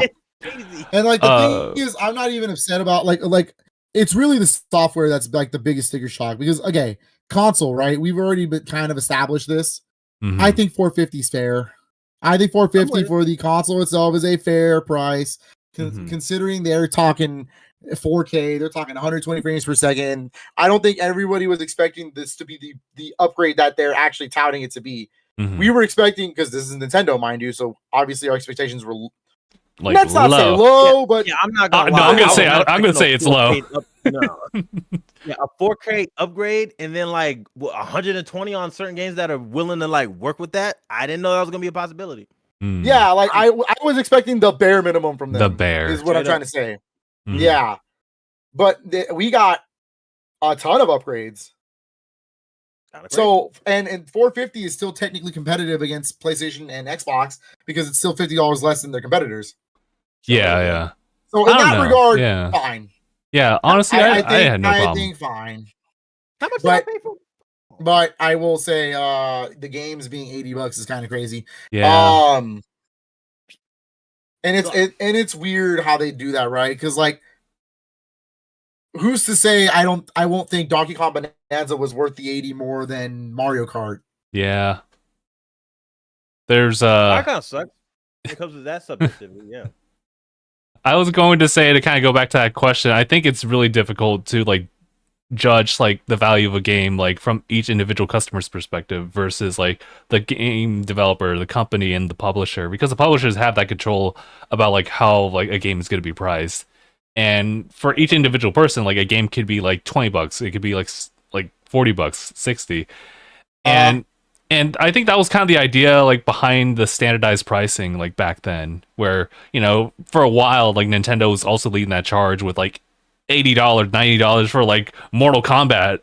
And it's like that's crazy, dude. And then PlayStation like comes over here like, oh, let's standardize like disc. Like make that, what was it, $40? And all of a sudden like that just shifted. Yeah, that just shifted the whole like perspective of like how we view the value of games. And, you know, I think everyone would agree that like time will kind of devalue a game in the sense of like, you know, like obviously the new thing will always be standard. Older games will be like sold at a cheaper price just for like meeting like sales and everything like that. But Nintendo's also a weird exception because they are willing to just charge up front like the retail price, no matter how many years it's been, like so long as they're continuing to like support it. Like the exception would be like Virtual Console back in the day, where it's like, oh, well, you can get like Mario Galaxy for like $10. And it's like, oh, yeah, there we go. But or well, I mean, that was like Wii U days, so like that was still back in the day. Yeah. I was gonna say, I think that's another issue too. Is like Nintendo, like first party games never go on sale, dude. And if they do, it's a rare sale. It's like it's seasonal, and it's like maybe like $10 off. Yeah, it's never like worth the wait. That's the problem. Yeah. Okay. Mm-hmm. And so that's another big thing here of like, if Mario Kart World is going to be $80 for its entire lifetime. All right, how long is the Switch 2 going to be out as a product? Mm-hmm. 15 years. I mean, damn, dude, Mario Odyssey is still a $60 game to this day. Breath of the Wild is still a $60 game to this day. I have someone to contribute, like via like just listening to Kid and Krista's like podcast, as far as like, you know, how kind of looking into, you know the heads of Nintendo, how they do it, and one of the reasons that they see like the changes in the prices being very minimal, if not at all, is because of their respect towards like those individual games, that like to fluctuate it like in any way would be almost like disrespectful. This my words, not theirs. But essentially, so the idea is that like they're not trying to follow like demand or anything. It's like mainly focused on like how the game is, how it was developed back in the day, and still kind of honoring it. Now, granted, it's shifted like over the years, but I think this is kind of their new quote unquote standard for it. And now they're taking on the idea of like variable pricing. That was something that was talked about like through like Doug Bowser and I think Bill Trin as well, in like interviews. And this is like the day after the Nintendo Switch 2 Direct had happened, where they were talking about like the different pricings and everything like that. And it was like, okay, well, Mario Kart World is $80 for all these reasons, and a lot of our factors looking into it are all going to be variable. It's based on like how much content they're putting in, their replay value, and a bunch of other things as well. I don't recall, but now they're going to attack that onto like especially first party like Nintendo titles in the future, and we don't really know the reference point like from just Mario Kart World. We'll just have to kind of see what they'll do. We have different exceptions here. Obviously, you can see that Street Fighter. You can see Bravely Default being like lower prices than like what you would otherwise expect. So there's some good in that, but we'll have to just see. Also crazy because the Street Fighter is $60 and it comes with years 1 to 2 DLC. So it's actually a pretty good value for that. I was thinking of what is it? What's that conversation? It led to somebody pointing out, maybe I don't know what they're gonna do in the future. It was one of the Pokemon was it Shining Pearl and something? Yeah. Brilliant Diamond Shining Pearl. The Gen 4 remix. How would they feel about like variable pricing on that regard when there's so many things as far as like what people are mentioning, critiquing the value of that game? And that game came out at what? Like how much was it? Wasn't it was like $60 each? Right? So I bought both. So yeah, getting variable pricing in that regard where people feel like, I mean, in my opinion, when looking at like when that game first came out, was it DS, right? Yeah, it was. And then like didn't it just have like the standard like kind of like pixel 2D art, right? It wasn't 3D models yet? Not yet. Yeah. Yeah. So would they think that would be a justification of that as far as like a variable? I'm not sure because that's tough. I just wonder. Yeah, I wonder how they're gonna do that with like an actual like game that's in the Switch 2's lifespan. Because isn't like what the new one that's Switch 1 and Switch 2, right? Pokemon Legends EA, it's gonna be both. Yeah, and it's just a Switch 2 upgrade. Mm-hmm. I wonder. Yes. So I'm super curious. Actually, if they want to roll with that variable pricing, I'm like, yeah. But speaking of which, there's another new question that just got brought into play when it comes to Switch 2 versions of games. Mm-hmm. This is happening because of Marvelous, apparently. Rune Factory, Guardians of Azuma, right? That game's coming out. Yes. Looks really cool. It is a new Rune Factory game. If you've never played it, it's basically Harvest Moon, but with action RPG elements. Mm-hmm. Yeah. So I think Harvest Stella is basically what it is. But it's like the original one. Anyways, the point is this one looks really cool. It's got like a Japanese like theme, like feudal theme going on, samurais and whatnot. So it's pretty cool. But what they're telling people and confirming They're gonna do a Switch 2 edition copy as well, where it has that ugly ass text in the bottom of the box, whatever. But Sure, whatever. I'll take it. So it's gonna be a Switch 2 version, a Switch game with the upgrade pack in the same cart. It's a red card. They're confirming that. Okay. Mm-hmm. But it's on the cart. Everything's on the cart. It's not a download, so that's cool. But they're also telling people that if you were to put that red card into a Switch 1, it will just launch the Switch 1 game. Oh. Oh yeah, you did mention that. Yeah. That was So crazy. my question now is, if let's pretend I bought Breath of the Wild Switch 2 edition, if I were to pop that into my Switch 1, would it just load the Switch 1 edition game? I can't wait to find out. That's gonna be actually that's the sounds video. Yeah. pretty cool. Like, that's actually a really cool feature, especially for borrowing the game out. Like, oh, my friend only has a Switch 1. Here you go. You still play it. I'm with that. Because like I kinda Metroid like that Prime idea. 4 is going to be a Switch 2 edition as well. So So I guess Ooh, you could just go for the Switch 2 edition. yeah. I think like the only thing that won't happen is that it won't read faster. The Switch 1 won't be capable like a Switch 2. You'll No. pay more, but you won't get the benefits of paying more if you just have Switch 1. But yeah. Mhm, yeah. mhm. Well, that's interesting, because then that would mean people can just opt in to get the Switch 2 version now if you're not planning to buy a Switch 2 yet, Mhm. and still play the game. Solid idea. It's not horrible. You just wouldn't get the content that comes with the Switch 2 version. Yeah. Yeah. Damn, So, I wonder again, what would that cutoff look like? I don't know if they put like a Pretty fail-safe message. interesting, in my opinion. You know what I mean? Like, that's Mhm. actually an interesting feature. I don't know. Oh Jesus, my heart! You gave me a heart attack with that. But that was the thing. Did That's you want fairly to talk about interesting. pre-orders? Yes, I will get that, as far as, like, the timestamp info, right there. Now Yes. that we're talking about it, yeah. So Yeah. we got the update yesterday, finally, and it's crazy. It took up until now, but I understand, given like the current like administration and everything like that, Nintendo was literally just like waiting because they had like plans laid out, and we pretty much were expecting it to show up like pre-orders April 9th. That didn't happen because they were observing like how tariffs would impact the market. Now we got the 90-day hold, so later on there'll be impact, but for now there's less of an impact. So what we have now is that the Switch 2 as well as the Mario Kart bundle Switch 2 are maintaining their same prices, $450 for the console by itself, and then $500 for like that bundle. The accessories though get a slight like update in their pricing. It's not the greatest thing in the world, but it's also, it could have been worse. It could have been way worse. It could have been so much I believe that's because in China, that's where the accessories are being made. Ooh. Yeah, China is where the accessories are being made, and that's where the biggest tariffs are being hit.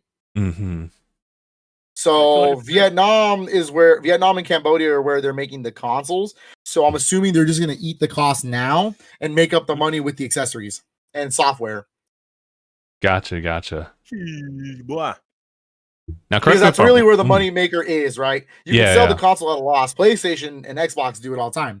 right You make up that money with software. with the software. So good on them to keep the console like at the exact same price. It might change going forward. I was gonna just verify, like, wasn't Vietnam also gonna get like with the tariff like a 67%? So it's like something like that. it's kind of nasty. But that's out there. Let's focus on the current now. I'm glad. Yeah. I'm glad they decided to just focus in on like the consoles remain the same. The accessories are kind of secondary. So like the hit would be on us, but we're making that like actual decision to like buy more into like that ecosystem. But the software, Yeah, like definitely, I'm glad they I didn't will touch. say $95, almost bordering 100 for some Joy-Cons is crazy. Is that what it was? Yeah. Yeah, $95 for a set of Joy-Con 2s is disgusting, brother. There was just some crazy technology with the Joy-Cons. So like Pro Controller and Joy-Cons back then were also like kind of ranged differently, where you think Pro is expensive. It isn't. It was the Joy-Cons that were. So they just kind of raised up the price thing for like the alternatives. I believe it's because the Joy-Cons are considered two controllers. Gotcha. So you're actually getting two separate controllers. You're not getting one. Yeah, I was gonna say, on top of that, they ergonomically feel way better than the first one. But then also, like the technology with it, I guess like it's more That's what I was invested than thinking. what you would do for a pro, right? Mhm. Yeah, no. I'm not like disagreeing with like what's being in there and whatnot. I understand that it had to be. It's technically only $15 more than regular Joy-Cons right now. Yeah, I was gonna say, hold on. Switch, the price got how much of an increase? About $5 on $5. everything Yeah. except for the dock. The dock was 10. Dang, what was the dock's price before? 100 and 100. Now it's 110 or something like that. Oh, wow. Oh. If you wanted an extra dock, which I will eventually get an extra dock, just not right now. Like my extra dock for me is more like whenever like a new version of the system comes out, or like Katrina wants one finally, and then we'll talk about getting one. Gotcha. And so her dock's in the living room, and my dock's in here in the game room, and that's kind of how it works. Gotcha. Like that OLED. Where's it gonna happen? It'll be like my first couple of years with the Switch, where I'm just carrying my dock around when I go to like hang out and stuff. That's valid. I see you. Yeah. Okay, so we're getting a little bit more understanding with all this nonsense, but bro, it's so weird to me that after 8 years, it's basically like a resetting, and it's kind of weird. Yeah, like I've already gotten over most of the hurdles of like me having to Switch with me and hanging out and whatnot. Now we're gonna do it all over again. All over. Yeah, which I mean, it's not terrible, but yeah, I'm not. I will say I'm not gonna get rid of my OLED. It's gonna be my secondary. So what I'm gonna do is I'm gonna treat it like how Nintendo wants me to treat it. Like I'm gonna have it connected to my Switch 2 as my secondary. And so if there's a game I want to like play or a save file I can transfer over, I'll just do it like that. That's fair. Okay. I think it's smart to hold your Switch one, especially if you have like a lot of like storage and everything like that included with it. So like if there's games that you want to have like that treatment, or you're going to be playing constantly, you should make that manual like switch, or carry it over to Switch 2. And the other ones can just kind of stay. I'm gonna do my system transfer, but I will say, like, I'm gonna make this my secondary so I can still keep games on here. Okay. And like still have certain games downloaded on my Switch 1 that I don't necessarily need on my Switch 2. Mm-hmm. Yeah, that's what I was probably gonna do. Because I was trying to think of like managing both libraries without doing any crazy transfers. Yeah, cool keeping them separate. I think that was the really cool thing about the virtual cards. Actually, was the fact that like you can have like 2 different switches and everything like that, and then you can actually toggle which one will receive the data of the other one. And we're just talking about like the game like data stuff, and not necessarily like your save stuff. That will still have to be transferred, but that should not be like taking up your storage. The actual games themselves would. Okay. Yeah, I want to see how that works out. Mm-hmm. But like, well, we still got to see on the production of the micro SD expresses. Yeah, we do. Because what didn't it cap out? Did it cap out at like a? Did it have a terabyte version or no? They do have one for Express at 1 terabyte. Micro SDs are up to the 1 terabyte right now. Micro Express, so yeah. Yeah, they're the only highest one that exists is a 1 terabyte. There's no such thing as anything higher than that. But the Switch 2 is future proof. It does have 2 terabyte support, just like the first Switch did. And then you mentioned Mario Kart World. Mario Kart is the biggest game. The biggest game Nintendo's ever made, and it's 22 gigs. 22 gigs. That's what it was. Okay, it's not much. Today's standards. Yeah, I think you have to realize that we're still talking about the Switch here. Like, so realistically, games will be condensed on the Switch 2 still to this day. And so like Street Fighter 6 is a game key card. It's a 55 gigabyte download, which is nowhere near what it is on like PS5, where it's like 80 gigs or 90 gigs or something like that. Yeah. Okay. So you got to look at it that way. Games are going to be compressed still. So you're going to have a ton of memory, especially because it comes with 256 out the gate. Yeah, that's great. I got room for 10 games. And I think Donkey Kong's like a 17 gig game. So that's crazy. Yeah, so I mean, Breath of the Wild or Tears of the Kingdom was a 17 gig game or something like that. So, okay, man, all right, being real optimistic about that space control. It's also a different era too, because with Switch 1, if you didn't have that like micro SD, like year 1, you were doing digital. It was kind of like you're teetering like close to like the tippy top of that, where like Mario Kart I think was 12, and then not even. Oh, was it like lower than that? I could have sworn it was like somewhere where it's like when it at launch it was lower because it didn't have all the DLC and stuff. Oh, you're right. Okay. Ah, I think maybe Alright. like that in combination with Breath of the Wild was kind of getting closer to like that file size, and that would make me like kind of nervous. So I was glad about the physical stuff, but Yeah. But now we're rocking like 256. That should give people a lot of mileage. Yeah. I'm not gonna But lie. also, again, there's a big reason why on Switch, I mean, I'm usually physical copies no matter what. But Sure. on Switch in particular, I love being a physical copy owner because you don't install games. Games do not install on the Switch 2 or Switch 2. They are played off the cart, Save which space. is to save space, which is why I have a lot of physical copies because it saves me so much space on my memory. So I only download updates. That's it. Yep. Yeah, the and I was most also part. thinking the way that we're thinking about managing both the Switch 1 and Switch 2 libraries that everyone has. Honestly, I think I might go with just probably just keeping like exclusives as far as like what I can do for managing what I already have on the Switch. If I can download it, well, nah, I don't want to download it, but if I can like get more games on the Switch 2 that are just primarily Switch 2 focused, I might just do that and then just keep what I can on like my Switch 1. Because like I would assume like, and this is just based off of that one idea that filled throughout, where it's like that Switch 2 game, Red Cart and all, and they were just able to put in their Switch 1. Who knows? Maybe there's gonna be more an expansion. I can work with that. Yeah, well, that's only Rune Factory as far as we know. I'm assuming they're gonna do the same thing when they release Story of Seasons Grand Bazaar later this year. But I would like to test that with like maybe like Tears of the or Breath of the Wild or Tears of the Kingdom because those are the first two that are coming out day one. Because we're not getting the Super Mario Party's physical for Switch 2 until July, and then Kirby's in August. Crazy. And then obviously whenever Metroid Prime 4 and Pokemon Legends EA come out. We need to release dates on those. Yeah, honestly. Let me see. Let me check. Ooh. So wait, anything else y'all want to throw in the mix? Because I'm spent. Honestly, I'm a little anxious given like next week. See how it plays out. We'll have to talk internally, like how we're gonna like figure that out. But it's like literally now that we have a date in mind and they're not gonna move it. Everyone's gonna get ready for it, and we definitely want to get it both for our entertainment, but also for content stuff. It'd be really exciting times to try stuff out. I'm always going to pick up Nintendo consoles, so for me, it's like I really want to switch to I won't Mario Kart. Like my main priority is switch to Mario Kart Pro Controller. That's it. If I have to, like that's it. You know what I mean? Like that'll be like the bare minimum. Like that's what I want. That's what I'm comfortable with. That's what I'll utilize the most. Yeah. I won't. The camera would be funny to check out the chat and how that works and whatnot. Like sure. And also like Mario Party when that comes out because whatever.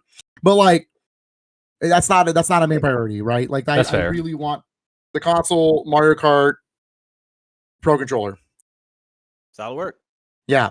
I won't get a new set of Joy-Cons until later in life until they give me better color options. And then Pro Controller same. I probably will wait for a new Pro Controller color and then be like, oh wow, I want that one. I can dig it. Yeah, that way. Because I want the same set. So for a Switch, I have 2 sets of Joy-Cons, right? And I have 2 Pro Controllers. There you go. I have 4 controllers. Blessings. Like that's how I kind of justify. So there's 4 controllers technically, but then games like Mario Party where they utilize Joy-Con only, I still have 4 Joy-Cons. All right. I guess so stuff like that, yeah. And I mean, depending on how long the Switch 2 is going to exist, Gabriel's only going to get older, so he's going to obviously want to play eventually in life. Yeah. So. Yeah, well, I mean, I'm assuming within the next 4 years we'll have a new Smash Brothers and some other games to check out. But like, you know what I mean? Like, ooh. So things like that. Yeah. Man, ooh, I just got my hopes up too. No, shit. Relax. Yeah. I got really bad. Kirby Air Riders is coming out. Yeah. I will say, what an interesting first year lineup for Switch 2, right? Like, I mean, like these games look good. These are some interesting, like these are like what I would call the Philips selection, right? Like the diehard Nintendo selection, Kirby Air Riders, Hyrule Warriors, freaking Dragon Drive, a new IP, like the new Donkey Kong, yeah, Donkey Kong. What's the other game this year? Winter. Oh, No, I actually think that's it first party wise. But also, so. we can always there's always Metroid Prime 4 is obviously coming out this year. Yeah. Still, we still have Pokemon Legends ZA. So like, and then whatever Nintendo wants to release. Hey, if that Yoshi's Woolly World port comes out, sick. You got me, dog. Right. You got me. That's a Wii U game I've been telling people that should come, other than Xenoblade. That's my favorite Yoshi game. So yeah, they really hold down on us. Even though Yoshi's Island is a classic, and I'm not taking anything away from that game, I'm just saying I like Yoshi's Woolly World a lot. Crazy, but still, like, like I don't know, like it's interesting. It's interesting times, and then on top of that, they're still gonna update the NSO like apps. Now I got Wind Waker. Now appropriately named Nintendo Classics. I like that name a lot better. That's Wind Waker and F-Zero GX. They got me, dog. Like, no, they got me. They got me Soul Calibur too. Do you know how nostalgic when I saw it? I was like, you know what? I really like the single player content in Soul Calibur 2 is so cool. It's basically story mode. It's an RPG mode where you unlock new weapons for like characters that you choose. You can play it with every character, so there's hours and hours upon content. Can't wait. And it's you can play as Link, and he has new weapons you can unlock other than the Master Sword. It's really cool.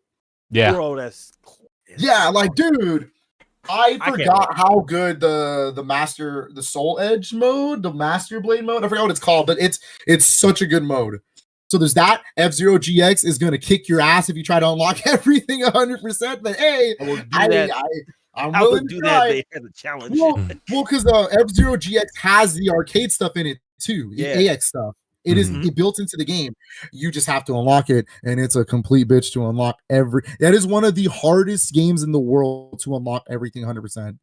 Like, it is rough out there, buddy. That game is if you don't know how to play that game, you're gonna learn. Like, oh, brother, you're gonna learn, brother. That game will kick your ass. But we got a bunch of GameCube games coming. That's another thing too. Day one, we're getting GameCube games, and at least Aniyah is on my family account. So like, and you have your own family account, Justin. So we're gonna get GameCube games. There's 3 games right there, day one to play. Yeah, online with friends, and we can check out the game chat like that. You know what I mean? Like that's really cool that way. Yeah, I can't wait to try that. Retro games that are still getting new games added. True. We got stuff to play, even if we don't pick up too many games day one on Switch 2. I'm still playing Blossom Tales here.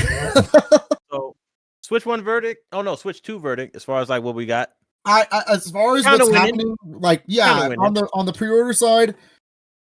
Thank you for not upcharging the console, right? Like, thank you, question mark, because like I do think if I were to get a set of Joy-Cons, right? I'm not going to, but if I were to get a set of Joy-Cons, I'd be kind of being like cringe about almost $100 for Joy-Cons. Actually, it would be $100 with tax in California.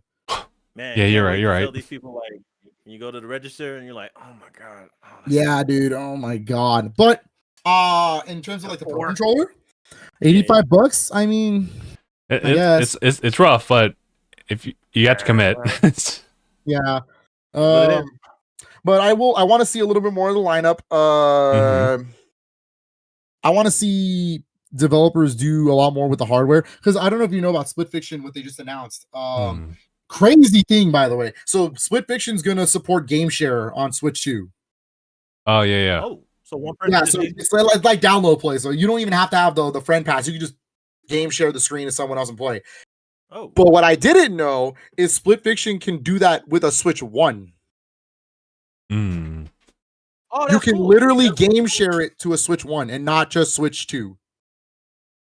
It's not a Switch 1 game. It's not natively doesn't run on a Switch 1. It can only do the game share screen.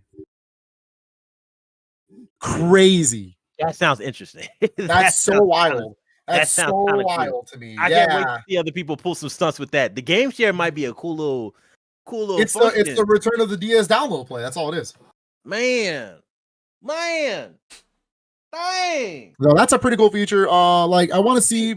I would like what I want to do day one. If those patches are ready day one, I want to pop in Pokemon Scarlet and Violet, and I want to see what the hell that looks like on a Switch. I want, even if it's not going to hit. I don't think it's going to hit the 60 frames. What I don't say that with the patch. No. Bro. I want the bare minimum for that game. I wanted to work. Basically, I wanted to basically just like, hey, the distance pop-ins and stuff doesn't really pop in anymore, and it runs at a stable 30. Is that too much to ask for? Hopefully not. Hopefully. Well, not. I mean, it's on the update list. Oh, ARMS is getting an update too, but I think the problem with ARMS is it's not getting anything like that. I think they're adding game share to ARMS. Oh, is that what it is? Yeah, I think so. Because the games on that list, some of those they're getting an update because game share, like Big Brain Academy, Brain versus Brain. Mario Odyssey has game share for some reason.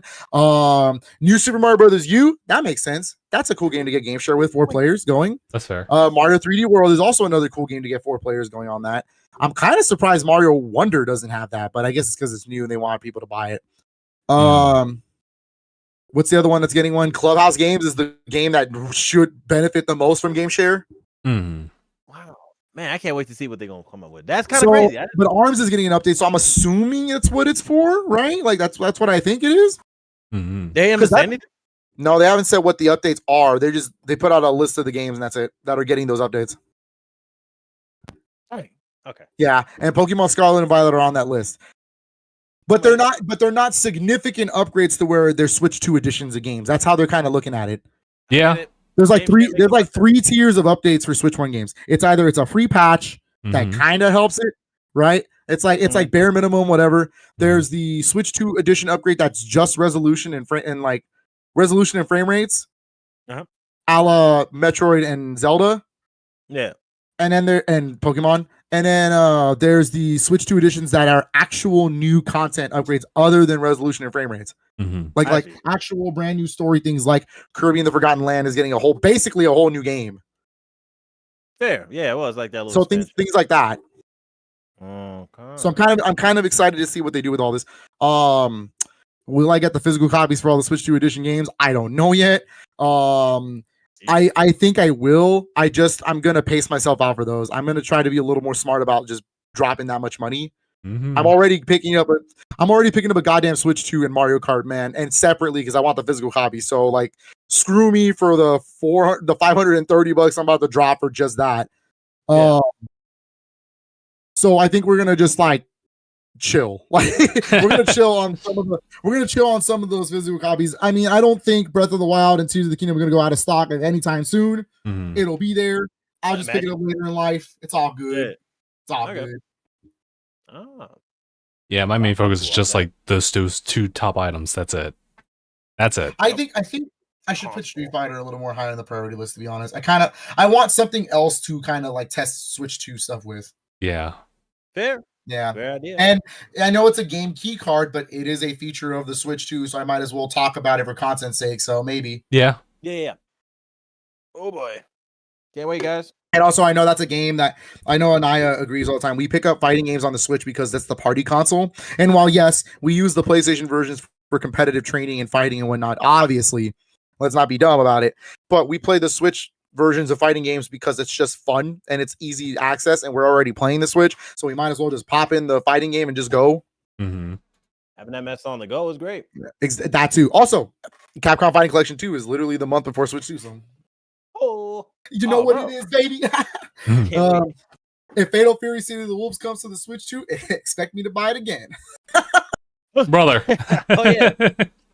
Sorry. I can't say that. I can't say that, bro. Sorry. God. Next week, it's Fatal Fury time, baby.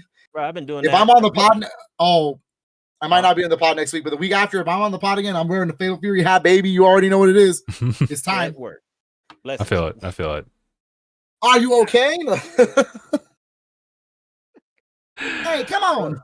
All right, let's go ahead. Let's wrap it up. So I think the next time you're going to see us, otherwise, we'll have results for y'all. And it might be good. It might be bad. We'll find out. Whoa. Have a box. It's time. Lock in. We'll have a minute. The gang's all here. With the Switch 1 stuff, bro. Oh, God. The gang's all here. Yeah, bro. That's terrible. No red Yeah. case. But all right, I'm good. Okay, jeez. All right. Well, guys, thank you all so much for tuning in for this episode of DangIT Podcast. It's been episode 541. My name is Justin. I'm Aniyah. I'm Philip. And thanks for watching, everybody. Hashtag bye, everybody. I'm ready to do what I gotta do.